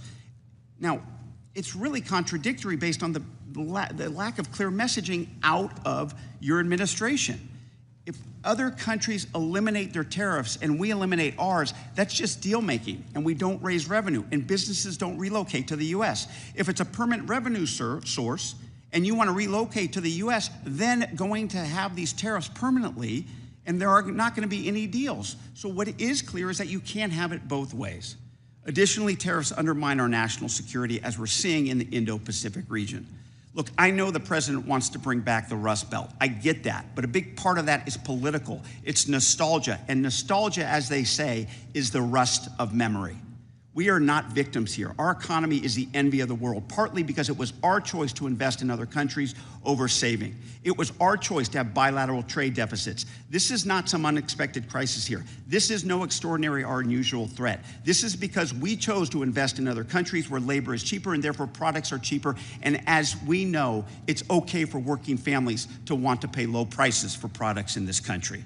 I know that the president is saying we're getting screwed, but the fact is that Trump is screwing us with these incoherent, inchoate tariffs that in the short term and in the long term, domestically and internationally, and for our economy and for our national security, they are making us weaker. Thank you. I yield back. I now recognize Ms. Van Dyne from Texas for 5 minutes. Thank you very much, Mr. Chairman. Ambassador Greer, I'm sure it's been a long afternoon for you, but thank you for sitting it out. I want to thank you for being here today and for your engagement thus far on trade matters that are very important to all of us. Quite the contrast from your predecessor. I know that we've heard that the trade deficit, according to the president, isn't fair, but it's fact, is it not? That we are experiencing a $1.3 trillion deficit in trade, that Americans pay out over $360 billion last year in tariffs, and yet the U.S. collects less than $80 billion. I would say that that's fact. That's not just what the president thinks. It's fact. And let me be absolutely clear. President Trump's tariff policy is not a fetish. It's results-driven. For decades, we let our trading partners take advantage of us. China flooded our markets with subsidized steel. India slapped double-digit tariffs on U.S. goods. And the EU buried our industries in red tape. And meanwhile, Washington shrugged. But thanks to this administration's unapologetic use of tariffs, countries like Israel, India, Vietnam, Mexico, and the European Union are back at the table. And they're engaging because they know the United States is now finally serious. And when I hear Democrats criticize tariffs as some kind of economic sin, I have to ask, what's their alternative? Appeasement? President Trump's approach isn't theoretical. It is producing concrete results, as we have seen in the last few weeks. Results that the last administration only talked about. Tariffs are working, and not because we like them, but because we need them. They're leverage. And now they're actually making deals from a position of strength. I think that is very important. In North Texas, look, I've seen firsthand the value of trade that is fair, reciprocal, and firmly rooted in America's strategic interests. These are principles that are championed by you and President Trump. And I also understand something too many in this town seem to forget, is that trade without enforcement is surrender. And under the previous administration, enforcement was weak, inconsistent at best. Mexico violated its obligations under the 1944 Water Treaty, and they violated the USMCA with impunity. And American businesses were the ones that had to pay. We saw it firsthand with the case of Vulcan Materials, a company that operated lawfully in Mexico for decades, but then had their property invaded, shut down, and seized by Mexican armed forces. As we approach the USMCA review, can I ask how the administration is planning to protect these American business interests and ensure that Mexico complies with its obligations? Yes, certainly, and thank you for your comments. What we see is that Mexico, despite their obligations under the USMCA, continues to discriminate against U.S. companies and U.S. products. We've seen this particularly in the energy sector, for example, where they have favored state-owned industries over American industries, which are cleaner and efficient. You mentioned the situation with Vulcan. That's something where we're paying attention. Mexico, we won a case against them about how they treat our corn, and they have a little constitutional amendment they're doing. We're watching that very closely to make sure they don't hit that. So there are a variety of unfair trading practices that Mexico has or threatens to have, where we're watching that very closely. And we expect any renegotiation or review of USMCA to focus on those types of issues. Excellent, thank you. And while the tariffs are seeming to make progress in the right direction, I'm still really concerned with China's third country subsidies and their transshipment to the steel and aluminum industries, specifically in my district. That is very important, which have enacted and enabled them to evade our duties and our tariffs. Can you comment on the specific actions that we can expect to see from this administration in terms of cracking down on transshipment and duty evasion through third country circumvention? Certainly, and this is, for example, you mentioned steel and aluminum. The president recently tightened exclusions and exemptions under steel and aluminum because of those types of issues. I think that we need to pay attention to whether goods coming in from Mexico and Canada, for example, whether they contain a lot of Chinese content. Some of this is Customs and Border Protection, needs to do more enforcement. I know that they're focused on this, but I think that we need to make sure where we have trade agreements that the benefits of the agreement are going first to Americans, and then, of course, to trading partners who follow the rules. And we have to have enforcement, and enforcement means tariffs. People say they want enforcement, but in the trade space, enforcement means tariffs. So we're going that direction too. I'm concerned that our current trade remedy laws will not suffice, which is why I'm leading the Level the Playing Field 2.0 Act with Limassol. Do you agree it's time for Congress to update trade remedy laws? Oh, I certainly agree with that, yes. Awesome. All right, Ambassador, we're at a pivotal moment. We finally have a trade policy that doesn't just talk about fairness, but it actually demands it. The Trump administration has sent a clear message. The era of taking advantage of the United States is over. Thank you again for your testimony and leadership, and I yield back. Thank you. Thank you. I now recognize myself for 5 minutes, and I just want to say thank you, Ambassador Greer, for taking the time to speak with us today. It's great to hear a voice of reason. I want to first thank you for including Germany's withholding tax on IP on USTR's list of investment barriers in the National Trade Estimate. And I look forward to working with you on this and ensuring fair treatment of American businesses across the world. I saw the list, and that was one of them, Section 49, so thank you very much. I am from a district, the second largest ag district in the country, #1 in cattle, hogs, corn, soybeans, and so forth. 20% of our ag production in the United States goes to the export market. So my hope is to see tariffs imposed last week quickly lead to fair and reciprocal market access and to end many of the long-standing agricultural trade barriers around the world. I mean, that is really my hope. So if I may ask you, it's a really interesting time. We have 70 countries that President Trump said last night, 70 countries that want to negotiate, which is incredible. Can you talk to me, do you have the staff and resources to manage all these negotiations at this time, and how can we help? Thank you. I, of course, could always use more staff. We had some folks leave, USTR career folks leave during the last administration. We have my deputies who are currently going through the confirmation process, but we have a strong staff. We have most of our political appointees in. We have career veteran USTR folks who know these issues, who have been there for many years. I know them from the last time I was there. I work very closely with them. This is a situation where we have embraced the agency, and these folks are truly at the tip of the spear. They're the ones who helped put together this book with all the non-tariff trade barriers that we're putting together. So they know their brief, they know what they're doing, and when the countries come in, there's not a lot of extra homework that needs to be done because we know exactly the barriers we're targeting. So we're doing our best with what we have. I always welcome more staff, of course. That's great to hear. So there's two types when it comes to trade. Obviously, there's the barriers, the concerns, but also there's the opportunity. I think about agriculture, that we can expand our markets to the UK, to India, to Kenya. There's so many areas that we can expand. Can you just touch on that? We're negotiating with 70 countries, but then we also want to expand these markets, these other markets. Can you just briefly talk on how we can create expansion for our agricultural community? Certainly. Again, the foundation of the President's action is to achieve reciprocity, because we think the lack of reciprocity, we know the lack of reciprocity is a driver of this trade deficit that's left us in such a challenging situation. And so as you're seeking reciprocity, and again, we have countries coming and saying, we're interested in reciprocity, part of that is making sure that they're treating us as we treat them. That means that they have to lower their tariffs, they lower their non-tariff barriers, and that's where you get the market access. That's where you get expanded markets.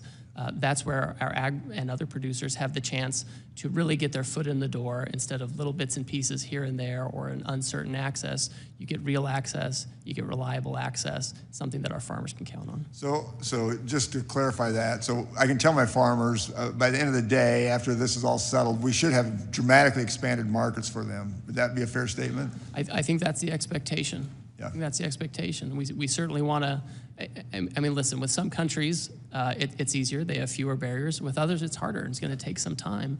And in the meantime, they'll have that tariff. But my hope is that we can have a lot of these countries have reciprocal trade with us and make it, we can be more competitive, whether we're farmers or manufacturers or producers, if we have real access to these other markets. We'll be more competitive here and produce here.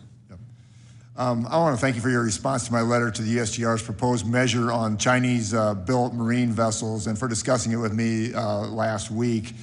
The proposal of the USTR to counter China's shipbuilding industry would significantly increase freight costs on U.S. soybeans and soy products, in turn making the price of U.S. soybean products uncompetitive versus other countries.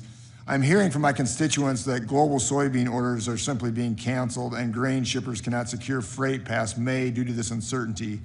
I just wanted to hear from you again. So what can I tell my soybean producers? I'm the largest in the country, to give them some peace in this matter and what's happening?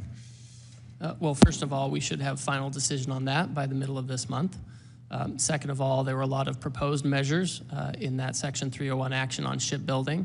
I think that, and this could have been a communications issue, I think some people thought that all of those measures would be imposed. Those were proposed measures for people to comment on and receive feedback. We've now had that process where we've had the feedback, and now we consider which of those measures is most appropriate. Thank you very much. I now yield myself back. Now I recognize Mr. Gomez from California for 5 minutes. Thank you so much. I want to just get to the point. I want to start off by making sure we're speaking the same language, Mr. Ambassador. Do you agree that tariffs are a tax, yes or no? They're a tax on foreign goods. Okay, so I'm glad you're here to say that, because also economists say that 98% of that tax is passed on to the American consumer, right? 98 to 99% is passed on to the American consumer in higher prices. And it's going to fall disproportionately, especially on working Americans. So higher costs when it comes to food. 40% of our produce are produced out of the country. Cars, clothes, shoes, household goods, all of it. And yesterday, you said, quote, there'll be some short-term pain. I want to know, and I think my constituents want to know, how long is short-term pain going to last? Is it 24 months? I don't think it's 24 months, no. 2 years? I don't think it's 2 years. The reason why, is it 3 years? Is it a month? Because here's the thing. You also said yesterday, the other thing you did say yesterday, is you said the trade deficit grew over 30 years. It didn't happen overnight, so this problem is not going to be solved overnight. So you're saying on one hand, this is not going to be solved overnight, but then the long-term pain, it's going to be short-term pain. That doesn't compute. People don't believe it. And here's the thing. Just yesterday, it was said that it was going to be a $3,800 a year increase falling on working families and the cost of higher prices. It increased to $4,600. We had to actually cross that out because we made this board yesterday. What is the tax increase going to be tomorrow? Is it going to be $5,200? So, and the reason why is that we have different definitions of short-term pain. What was your last, before beginning confirm at USTR, where did you work? I worked at King & Spalding. King & Spalding. How much does a partner make at King & Spalding? Well, it depends on a lot of different factors. But So it makes I can pull up your financial disclosure. I don't have it in front of me, but one of the things that we're shown, it's about $1.5 million. My constituents don't make that. The average American consumer doesn't make that. The way we do it is every single month, we look at our budgets and see how much we spent, and then actually have to decide what do we have to pull back on. I grew up in a mobile home working several jobs. So here's I know what it means. Here's the thing. You in also a mobile have, home. You also have a cabinet of billionaires. You have Lucknick, you have Bessent, you have the president himself, you have Elon Musk, Donald Trump, who has billions. So for them, $4,600 doesn't mean anything. But for the average worker, it does. So this is where I say, you guys are out of touch when it comes to things. And I recognize you're working a lot of different jobs. So I'm going to move on to ask a question. In your testimony, you said Ms. Sanchez said you are the acting head of special counsel. Aren't you also the acting head of the Office of Government Ethics? I was recently assigned to that position, yes. Correct. Mr. Gomez. So let me get this straight. You are the chief USTR representative, the active chief of ethics. You're also the chief whistleblower, and now you're leading negotiations of 70 countries. So where's your priority? Those other jobs, or is it the trade agenda? Well, my first job is USTR, and we have staff at the other agencies So the to help reason why it doesn't seem right, here's why. Because I've learned over the years, if you want to make somebody feel special, you give them more titles. Because in the end, who did Donald Trump said was actually running the trade agenda? Well, the Commerce Secretary Lucknick, that's who he said. Here's another question. Are you using Signal to communicate with the executive branch? Yes or no? With the community, we do some logistics from time to time. Okay. Well, make sure you're as required by the Presidential Records Act and Federal Records Acts that you're submitting those for posterity. We'll talk to our general counsel to see what's required by law. Also, do you still stand by the formula that was used to assign the tariffs? Oh yeah, the White House economist. Yeah, it's driven by the deficit. Okay. The reason why is that conservative economists have said that this formula was actually, there's miscalculations in the formula. That some people are even saying that it was ChatGPT was used to come up with the formula. That's not true at all. So here's completely false. Here's the reason. It's completely false that ChatGPT was used. The reason why is nobody has confidence in what you're doing. Because you're basically, you guys are saying, trust us. Trust that's going to be short-term pain. But here's what we see. We see a plan that doesn't make any sense, a formula that has flaws in it that people have torn apart, that you've seen the price increase in the stock market crashing and red lights blinking on a recession. So, and then you impose tariffs on an island that is inhabited by penguins. So the consumer confidence is plummeting and it's going down, down, down. And you guys are saying, trust us. That the Republicans, Donald Trump, Elon Musk, and you guys know what you're doing. So that doesn't pass the smell test. It doesn't make any sense. We worked on other issues before, and I hope we can work on other issues moving forward. But you guys need to be straight on who's running the show, because this is going to fall and hurt the American worker. With that, I yield back. Ms. Malliotakis. Thank you, Ambassador. I very much appreciate your testimony here today. And I understand the President's goal of wanting to reduce unfair tariffs that are placed on the United States, that he wants to level the playing field, that he wants to reduce the trade deficit, that he wants to remove barriers to entry, and he wants to reshore manufacturing. I think we need to be cautious. I get concerned about doing too much at one time, about biting off more than we can chew. To date, though, we have seen trillions of dollars in new private investment since the president has taken office. Domestic and foreign companies are expanding or opening new facilities here in the United States. And as you mentioned in your testimony, there's over 50 countries that are coming to the table because they want to make deals. I just want to bring up some of the concerns I've heard from manufacturers, importers from New York that I've spoken to, and they want to make sure that you're considering the impact that tariffs could have on materials, on parts, on supplies that are needed to manufacture here in the United States. Because obviously the goal is to bring those jobs home, to reshore as much as possible. But if there's tariffs on plastics, lumber, metals, it obviously makes it very difficult to manufacture here at home. And also, some of the importers that I've been speaking with have invested a lot of money to divest out of China and move into other friendlier nations, Cambodia, for example, Vietnam. And they're concerned that the across-the-board tariffs in Asia are impacting their supply chain and ultimately their businesses. And they're hopeful that deals will come forward very quickly. But they've made it also very clear that they can't wait 90 days for a deal to be made.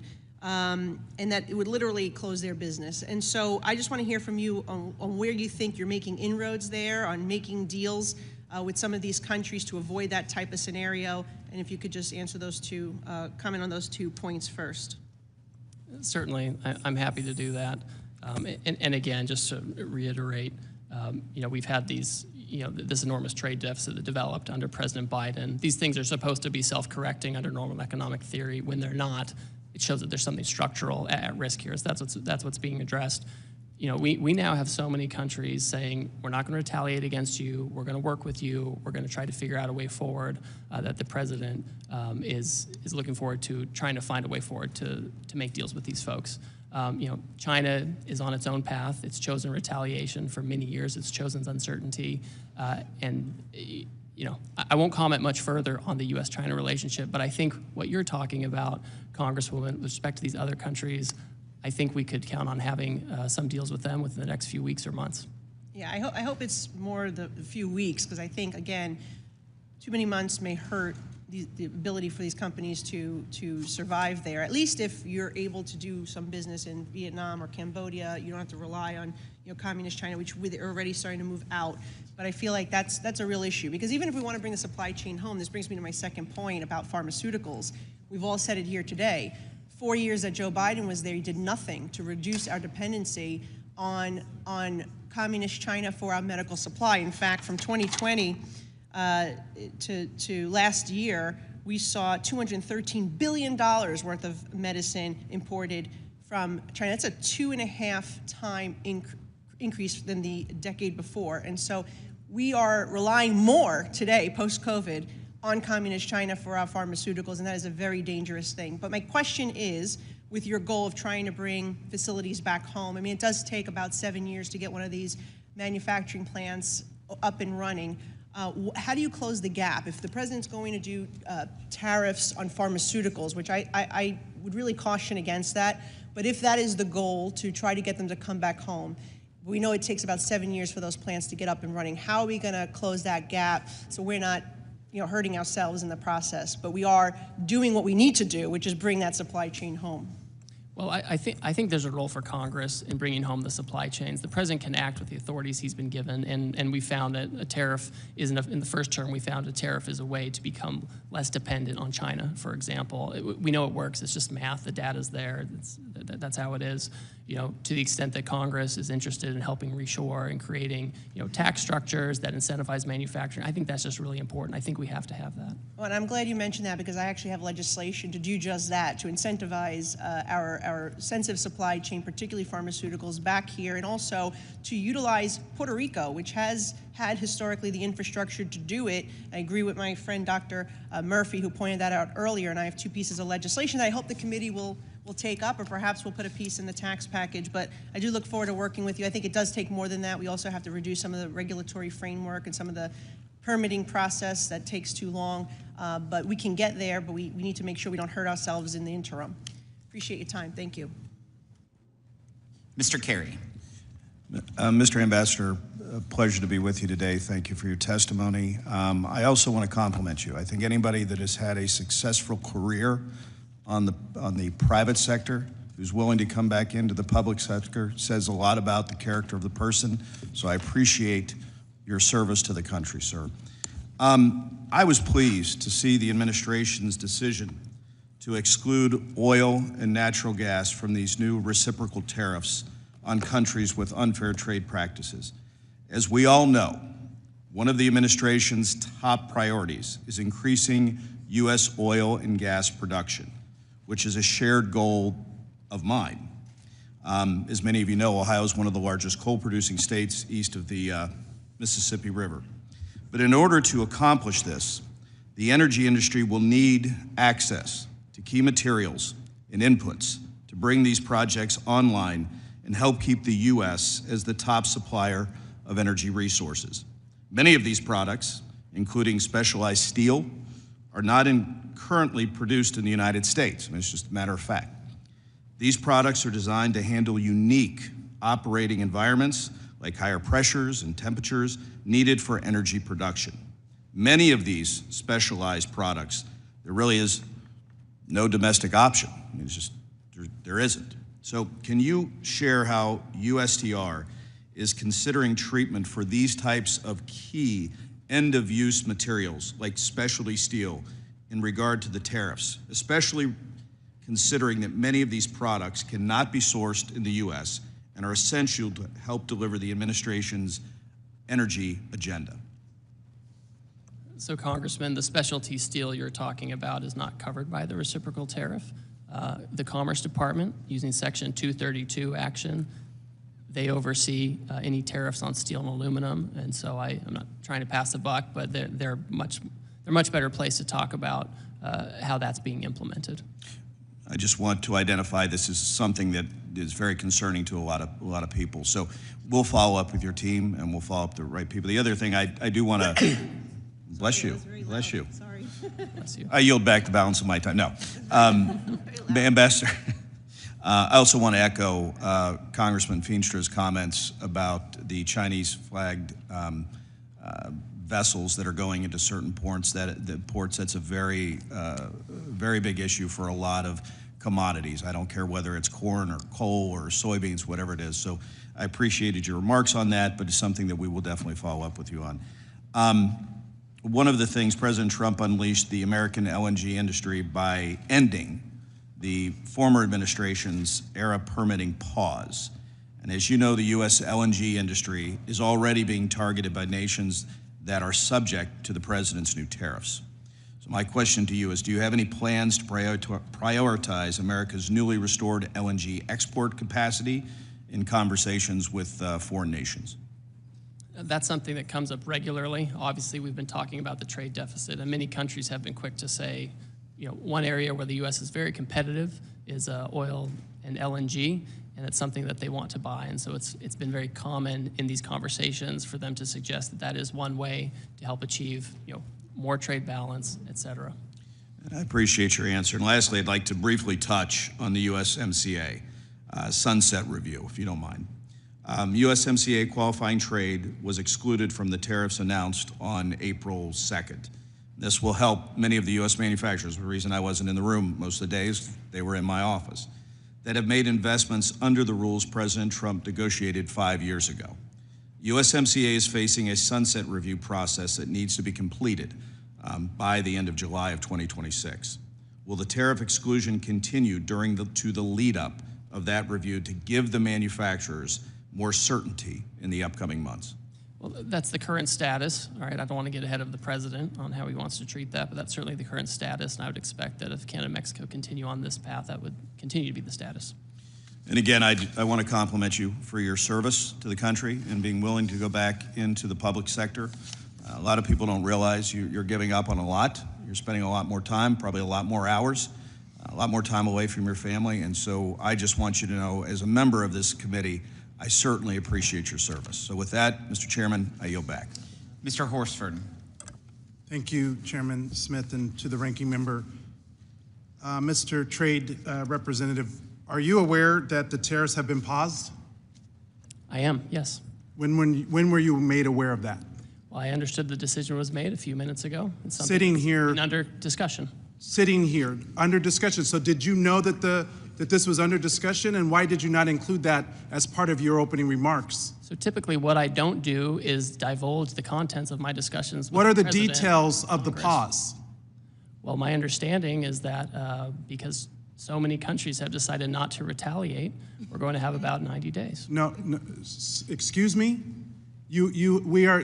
China increased their tariffs on the United States. Trump blinked. What's the blink, sir? What do you know about this pause? What are the details of it? Well, the details, as I understand it, is that China continues to retaliate. Other countries didn't retaliate. The president 2 or 3 days ago said we wanted to negotiate with those countries that asked for meetings. That's what we're doing. What are the We've had details? discussions. How long is the pause? How many days? How many weeks? I understand it's 90 days. I haven't spoken to the president since I've So been the in this trade hearing. representative hasn't spoken to the president of the United States about a global reordering of trade. Yes, I have. I've And just yet been in the he's- hearing with you, sir. But yet he announced it on a tweet? WTF? Who's in charge? The president of the United States is in charge. And what do you know about those details? Well, as I mentioned, It looks like your boss just pulled the rug out from under you and paused the tariffs, the taxes on the American people. There's no strategy. You just found out 3 seconds ago, sitting here, we saw you. we've been discussing a If variety you of came these here actions. knowing that you were going to be turned off, that these tariffs were going to be turned off, why didn't you include that in your opening statement? Why didn't you reference that as part of your testimony? Well, I don't disclose my conversations with the president, sir. These were specific questions we asked you all along. What's the strategy? These are real consequences for the American people and small businesses. I had a group of small businesses in my office earlier today talking about the impacts of these tariffs on aluminum and steel. This is amateur hour, and it needs to stop. What does this even mean for your negotiating strategy? How are you in charge of negotiation if the president is tweeting about this from wherever the hell he is? The president was elected, and he runs the trade policy, and I advise him and execute his trade policy. Who executes the trade policy? I execute the trade Did you policy know for the that president. this was happening? We have been discussing all kinds of And there's another options. member of the cabinet, Bessent, who just canceled coming to the Hill to avoid talking about the market because it's in turmoil. This in just days because there was no strategy, there was no plan. The president chose to take actions that he didn't even have the authority to take. He's put our economy in disarray and near collapse. We have small businesses and Americans who are concerned about their well-being, people's retirement, people's 529 accounts went down because of this administration. We have people that are planning to send their kids to college this fall. People who are retiring whose benefits have declined. Is this market manipulation? No. Why not? If it was a plan, if it was always the plan, how is this not market manipulation? It's not market manipulation, sir. Well, then what is it? Because it sure is not a strategy. We're trying to reset the global trade system. You're, It has offshored all of our factories. And what has that done? offshored all of How our have you jobs. done? How have you achieved any of that? But to enact enormous harm on the American people, which was our concern from the very beginning. Tariffs are a tool. It can be used in the appropriate way to protect U.S. jobs and small businesses. But that's not what this does. So if it's not market manipulation, what is it? Who's benefiting? What billionaire just got richer? And all the while, there are not even any Republicans left in this hearing. They all left because they don't even want to defend this. But meanwhile, the speaker is rushing to the floor to pass a budget reconciliation to screw America by passing the biggest tax cut in history on the backs of the American people. WTF? Who's in charge? Because it sure doesn't look like it's the trade representative. You just got the rug pulled out from under you. I wish I could feel some empathy, but the empathy I have is for the American people whose very well-being and livelihoods are being affected. This is not a game. This is real life. I yield back. Let the record reflect that there's more Republicans in this chamber than there are Democrats currently in this committee room. There's 6 of us, there's 5 of you. So let's make sure we get the facts right. I appreciate the president did not blink on China, as was said earlier, and it needs to be corrected in the record. In fact, he increased China by 125%. Would you yield, Mr. Chairman? I do not. Can we have a colloquy? No. We don't want to talk about the trade policy here in the Trade Committee. This is our jurisdiction. Your time has expired, and I'm more than happy to talk to you. I asked if you would yield. And I said no. Because you don't want to defend the policy or the strategy. Kick me out. What you gonna do? Kick me out. Mr. Yakum, you're recognized. Thank you, Mr. Chairman. Ambassador Greer, it's good to see you today. As we discussed in the past, Indiana's 2nd District has the type of production economy that he would like to make for the entire country. We manufacture 85% of the nation's RVs, 60% of artificial knees and hips, as well as boats, trailers, buses, auto parts, Humvees, you name it. We also have a ton of ag in my district: corn, soybeans, eggs, dairy, ducks, beef, pork, lumber, potatoes, and tomatoes. I could go on. Lumber alone, I was actually just meeting with a cabinet manufacturer here a few minutes ago. I couldn't even remember if I had been to that cabinet manufacturer's site because we have so many of them in my district. I don't know how we do all that in one area, but somehow we do. All this to say, supply chains matter, both getting inputs in the door and outputs out to market. Small hangups can create expensive backups. A drip of price hikes can turn into a stream, and that stream can turn into a river for something with thousands of components. I hope we can get some good deals quickly. It probably won't come as a surprise to you, Mr. Ambassador, when I tell you that when an RV or boat is exported, it tends to not go very far. In fact, 90% of RV exports are to Canada. However, Canadian retaliation tariffs against RVs begin today, and boats are on the bubble. Are you consulting with industries and companies being targeted by these retaliatory tariffs? So, Congressman, in many cases, yes. I understand that the retaliatory tariffs by Canada are related to the steel and aluminum tariffs. And so that would be the Commerce Department. But we certainly, we meet with all these folks, right? Whether it's covered by the Commerce Department or someone else, they want a meeting, we take it, we listen, and we provide the feedback that's necessary. You know, and obviously we're talking to all of these countries to get to a position where we have better terms of trade with them, where we can ensure that we have domestic steel and aluminum manufacturing and the other critical sectors that are so important to our economy. Thank you, Mr. Ambassador. I also want to get your thoughts on a recent New York Times article titled "The Tsunami is Coming." China's global exports are just getting started. It reports that Chinese state-controlled banks lent an extra $1.9 trillion to industrial borrowers over the last 4 years. But all those factories aren't just churning out gizmos and gadgets destined for their domestic consumption. China's promised shift to a consumption economy remains just that, a promise. Increased production paired with low consumption just means that China continues to double down on overcapacity. And these numbers bear that out. Exports rose 13% in 2023 and 17% in 2024. It seems like there's a global recognition that the threat posed by China's overcapacity is real. The EU, Brazil, Indonesia, Thailand, and others have also imposed tariffs on China to counter the flood of cheap exports. It's not just us. Reports suggest that Canada and Mexico are open to coordinating with the United States on China's overcapacity. Are you able to comment, Mr. Ambassador, on reports that Canada and Mexico are open to coordination on Chinese overcapacity? And if they were to coordinate with us, would that potentially create an off-ramp for Canada and Mexico on the U.S. tariffs?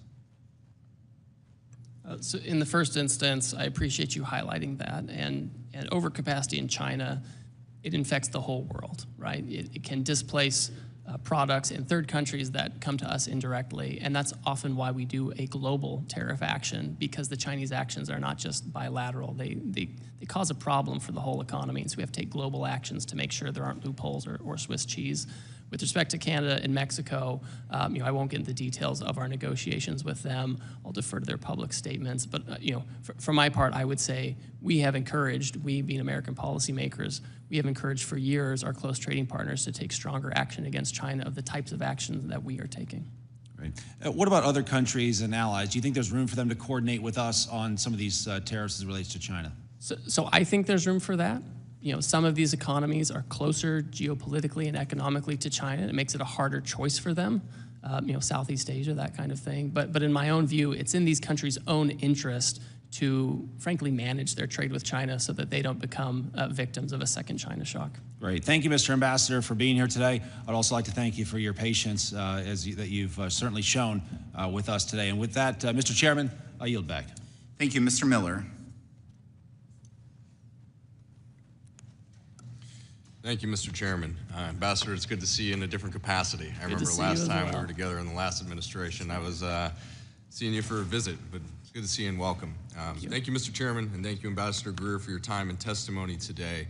From day one, this administration made it clear through his America First economic agenda that the United States will no longer tolerate unfair trade practices or accept the chronic trade deficits that have hurt American workers and industries for far too long. The farmers and manufacturers I represent depend on strong, enforceable trade agreements that ensure their crops and products can compete and thrive in global markets. They are not asking for special treatment, only a level playing field. As you noted in your testimony, under the Biden administration, we saw consecutive years of agricultural trade deficits, a deeply concerning trend that reflects a broader lack of urgency to fight for American farmers, empower our workers, and focus on advancing U.S. economic interests abroad. Additionally, the prior U.S. trade representatives' retreat from efforts to negotiate critical market access from the American leadership in digital trade has created a dangerous vacuum, one that China and other adversaries are incredibly eager to fill. Without a clear, assertive economic strategy, we risk losing ground not just in agriculture or manufacturing, but also in innovation, technology, and long-term economic security. Now is the time to advance a bold, pro-growth trade policy that restores American leadership, defends our producers, and sets the terms of tomorrow's economy. Ambassador Greer, as you know, there are certain goods critical to supporting the United States manufacturers and consumers that are either not readily available in sufficient capacity or cannot be produced at all domestically due to geographic and climate limitations. Coffee and cacao are clear examples where small-scale production exists in places like Puerto Rico and Hawaii. However, this production comes nowhere near meeting domestic demand within our country. Given their importance to both consumers and domestic food manufacturers, could you please speak to how the administration is working with industry stakeholders and international trading partners to maintain secure, reliable access to these essential imports? Certainly.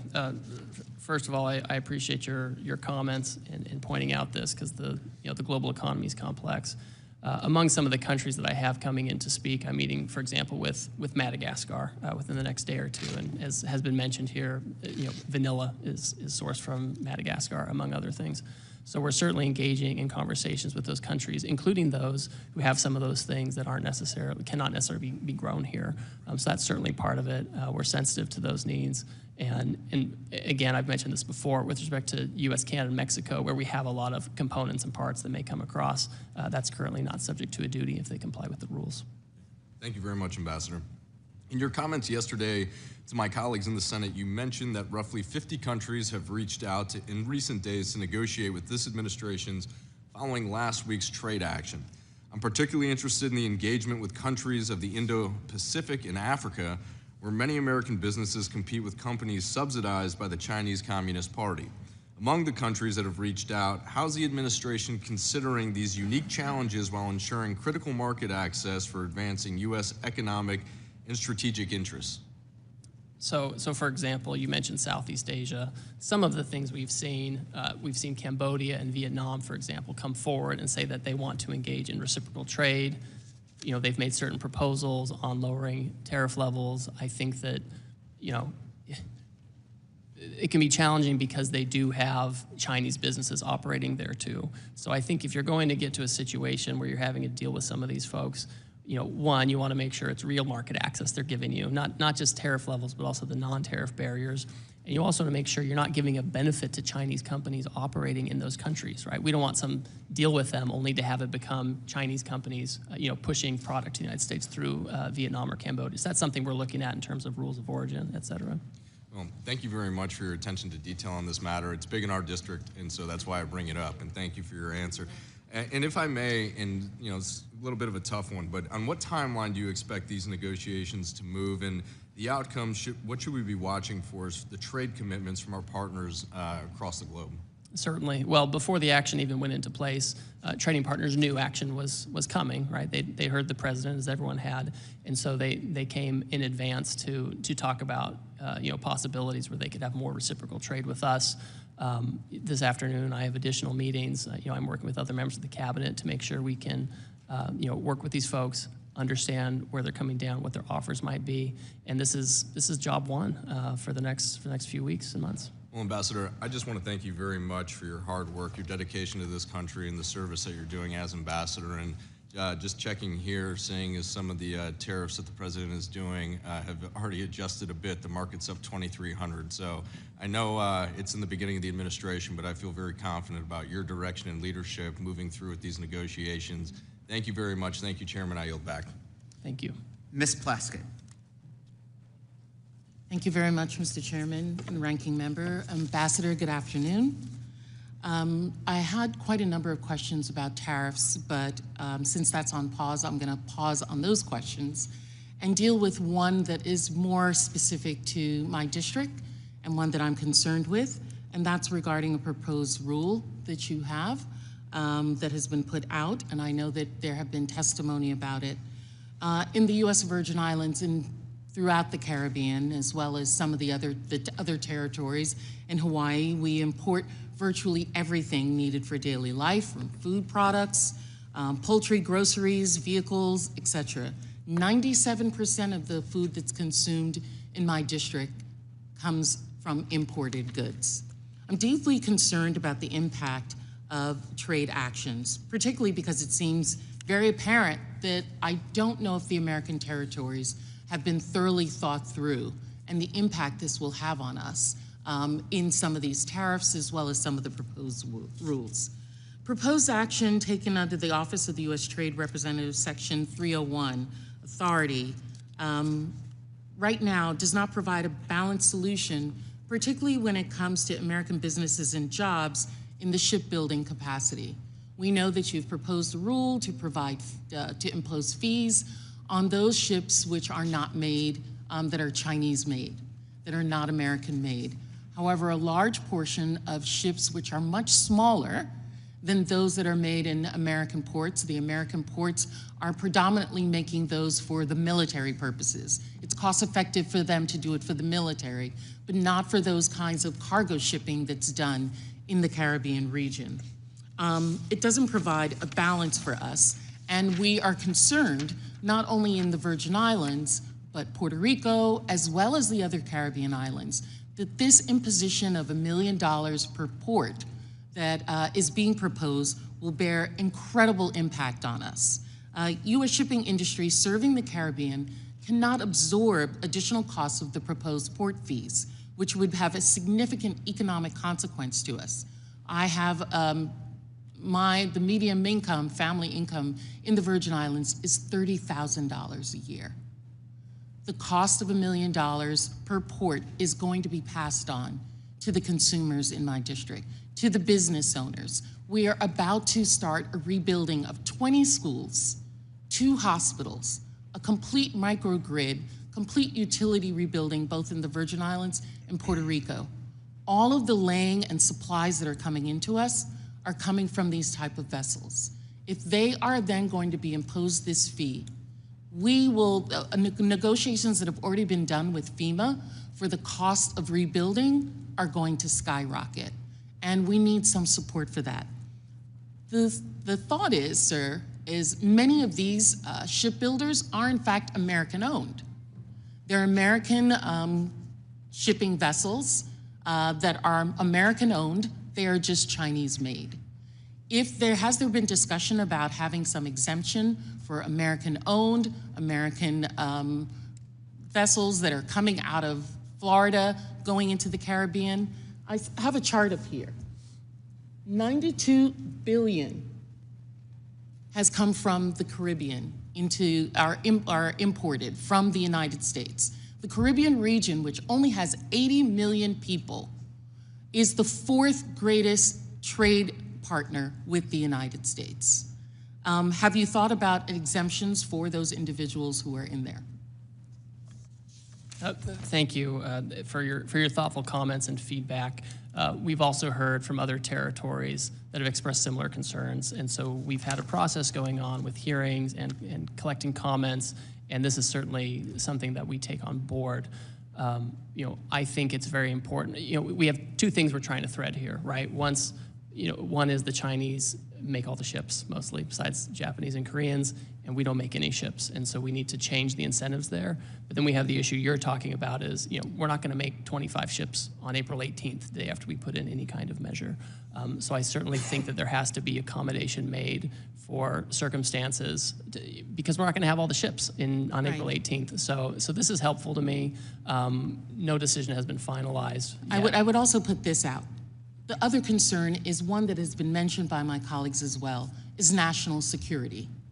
We cannot have Caribbean nations moving closer to China, who is already on the shores of these Caribbean nations, to try and do increased trade with them. If we are having a trade war with China, if we want to ensure that America is first, America needs to be first in its 3rd border, which is the Caribbean. That was said by President George W. Bush. That is the 3rd border.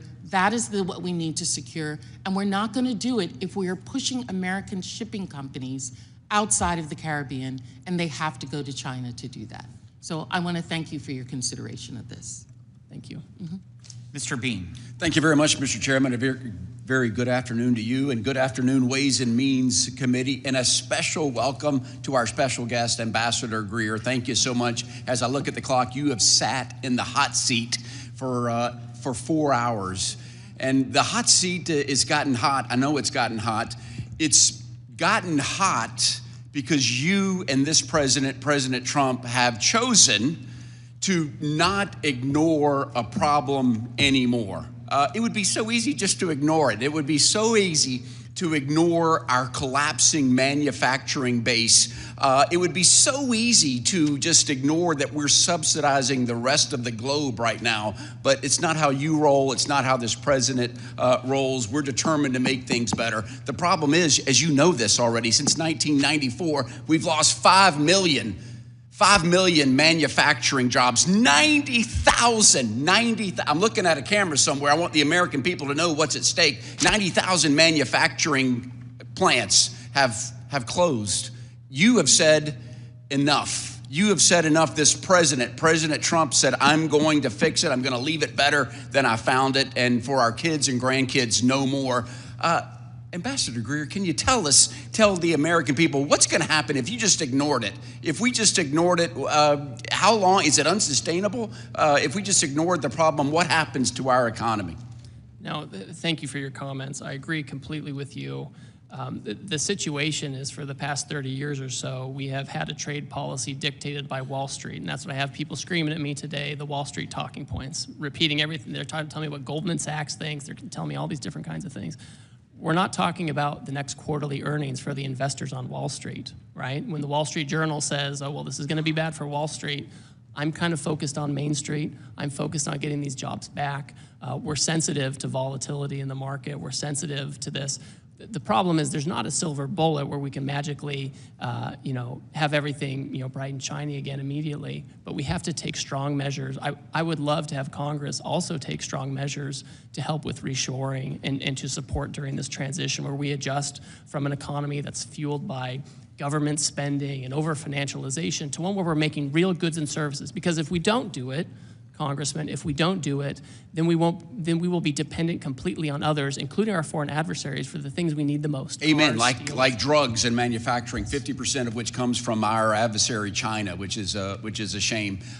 It's working. It is working, and I want the American people to know there are dozens of companies that said, "Hey, we're going to come back. We're going to invest in America." Apple, OpenAI, Oracle, SoftBank, Johnson & Johnson, thousands of jobs, billions and billions of money. So it is working, and I do know as a tweet right now, we've got over 70 countries that said, "America, we want to work with you. We're going to eliminate tariffs." So it is working, and my phone just went off that the president just recently said we're going to call timeout on a 60-day pause on every nation except China. That's breaking news, Mr. Ambassador.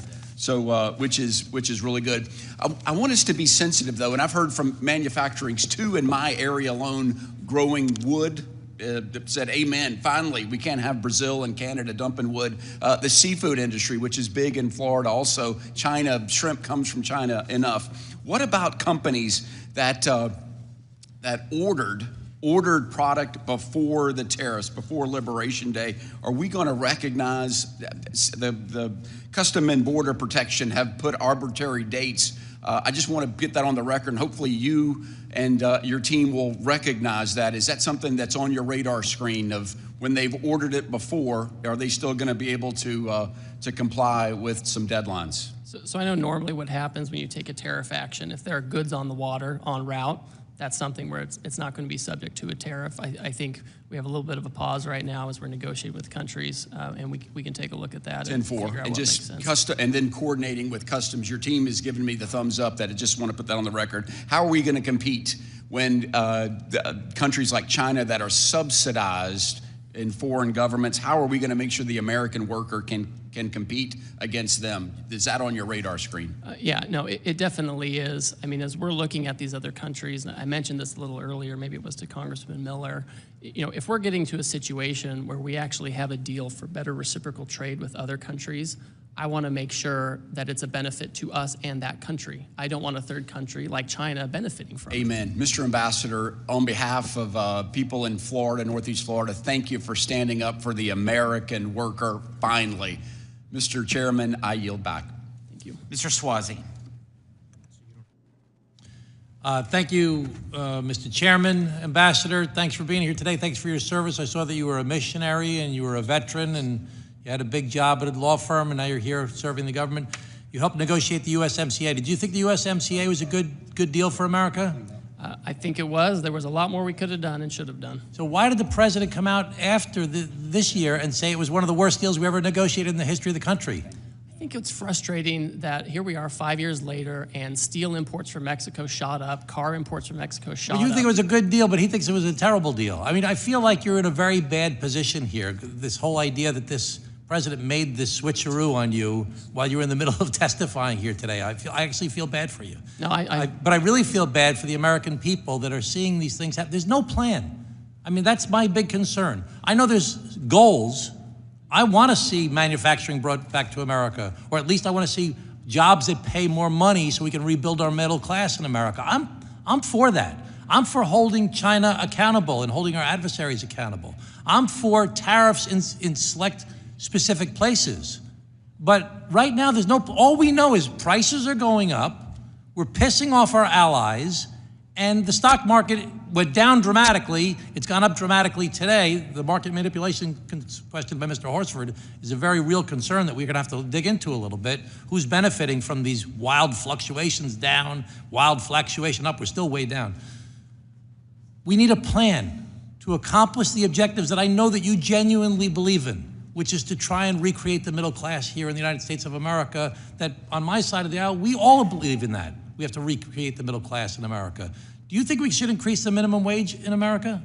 I think we need to create jobs that naturally have high wages. The minimum wage in 20 states is $7.25 an hour. Do you think we should increase the minimum wage? I mean, I think the states should be managing that kind of thing. I think we need better manufacturing jobs that are 20 $30, $40, $50 20 states an hour. rely on the federal minimum wage. It's still $7.25 an hour. So you don't think we should increase it at the federal level? Well, you'll have to talk to the Secretary of Labor on that. That's Do you think way we should outside have my the wheelhouse. PRO Act to promote unions in America? Because that will help to recreate the middle class. And I'd refer you to Secretary Chavez de Remer. She's much better placed. Do you like the CHIPS Act that to reshore the manufacturing of semiconductors here in the United States of America, a national industrial policy where we invest in creating factories with high-skilled, high-wage jobs in America? Do you support the CHIPS Act? So notionally, I agree that we should have industrial policy to help with chips and other things, right? You know, whether the CHIPS Act was the perfect way to do it, I don't know. But So my big concern is that, you know, we want to do these things. You and I share the same goals, but there's no plan right now. As we saw, there's been devastation from this unilateral action by the president where he treats our allies and our strategic adversaries the same, with the exception of China. We know that China's, and I'm all for that. I actually have a bill that I've sponsored to get rid of most favored trade nation for China. So, but why are we treating our allies? Why are we treating Japan and Korea and Australia, who have been our bulwarks against China in the Indo-Pacific? And Vietnam, even though they don't share our philosophy, they're sick of China as well. And we were building a relationship with them to help us be a bulwark against China. Why are we treating our allies in the Indo-Pacific, who are our main allies against China, the same as we're treating our adversaries? We aren't treating them the same. They have substantially lower tariffs than China. I know, but we just really kind of completely bombarded them. I mean, it's the same as USMCA. We negotiated a bipartisan trade agreement that everybody agreed upon, that the president praised as being the best deal ever, and now he pulls the rug, like he pulled the rugs out from under you today. He pulled the rug out from under Canada and Mexico. I mean, it doesn't seem like there's no plan.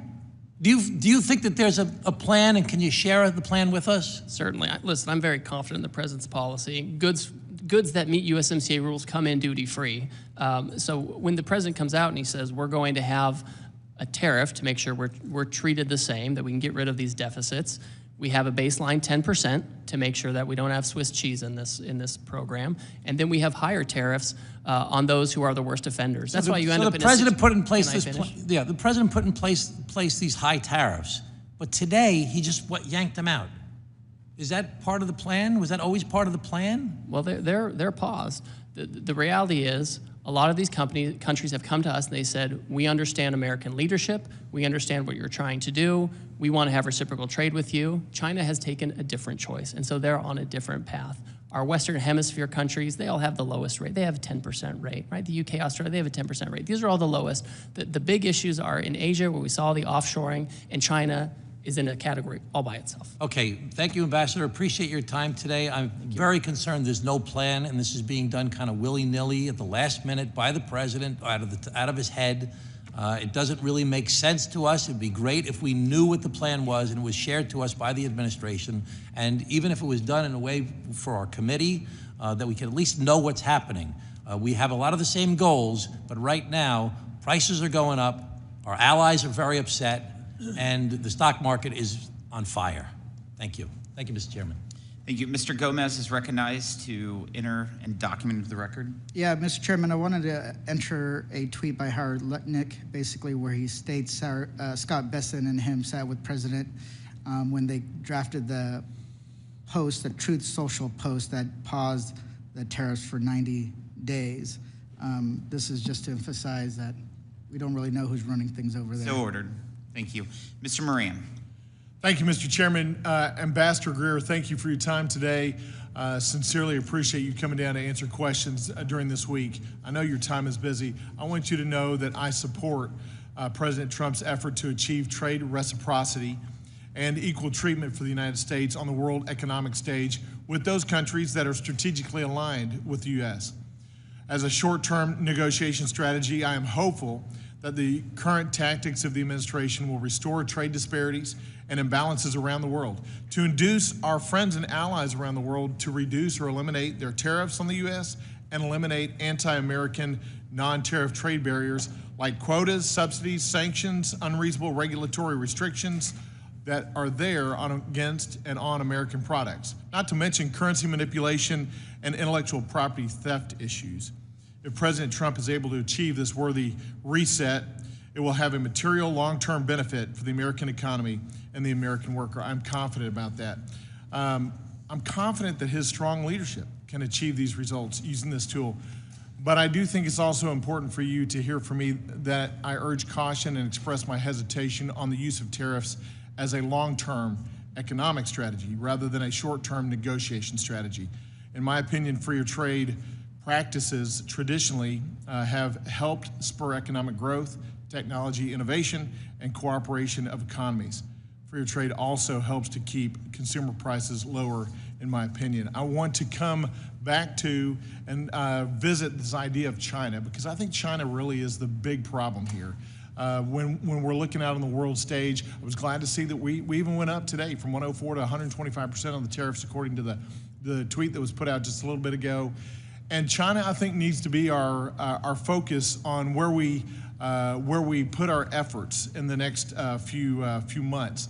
The de minimis rule is $800, or was before the recent executive order. I want the American people to understand. I would love for you to explain how the China-friendly de minimis rule was helping China companies undercut American companies before the president's April 2nd executive order went into place. Certainly. So just to lay it out, the de minimis exemption it's a provision of law that allows goods to come in. If they're valued under $800, they can come in duty-free. And we have a lot of Chinese companies that have leveraged this to avoid tariffs, right? We have high tariffs on China for very good reasons, and they have used this law to bring in these goods. We have also heard that this has been used because there's little scrutiny of these packages. They can be used to include illicit substances, counterfeit products, things that harm U.S. people, but also U.S. companies. And so it's been a loophole. And so that's one of the reasons why I know there's been bipartisan movement in Congress to deal with it, why the president was comfortable moving forward with that as well. Yeah, and I think the American people don't realize what a big loophole that has been over the past 4 years and how devastating that has been to a number of American businesses to have China unfairly compete under that de minimis rule. So I applaud the president including that in his executive order, and I hope we eliminate that altogether moving forward. I also want to talk to you about the fact that China is involved in worldwide illegal and unregulated fishing around the world. Is the president's team, is the administration looking at helping to stop the illegal and unregulated fishing that's occurring across the globe by China? Yes, that's, I have an office at USTR that deals with environmental type issues, and they're very focused on this particular issue of fishing. It's something we're looking at. We're working, there are folks in the Senate too who are very concerned about this. We currently have now tariffs on China, so that at least creates a deterrent from having that in our market, but it's a broader issue that we should deal with. Yeah, it not only hurts American fishing, but it actually undercuts particularly the global South from being able to have a revival of their economies in their fishing waters, which makes them more dependent on China as China comes in and invades effectively the global South, as you know. The U.S., moving on to a different topic, the U.S. has now imposed, as of today, 125% import tariff on China. China hasn't indicated that they're really willing to come to the table yet. I was glad to see that all these other countries have come to the table. I think that's because of the strength the president's leadership is showing across the world stage, that he means business, that we're going to have a reset where American businesses are not taken advantage of. But what is the administration planning to do to make China come to the table and actually engage in freer trade or fairer trade and cut out these unfair trade practices? Well, China doesn't believe in free trade or fair trade for that matter. We had an agreement with them under Trump 1, and they started to comply with some of that. In the Biden administration, there was no enforcement. And to some degree, they've chosen their own path. And when they're ready and when they want to talk about how to have a better approach, obviously, we always have an open door.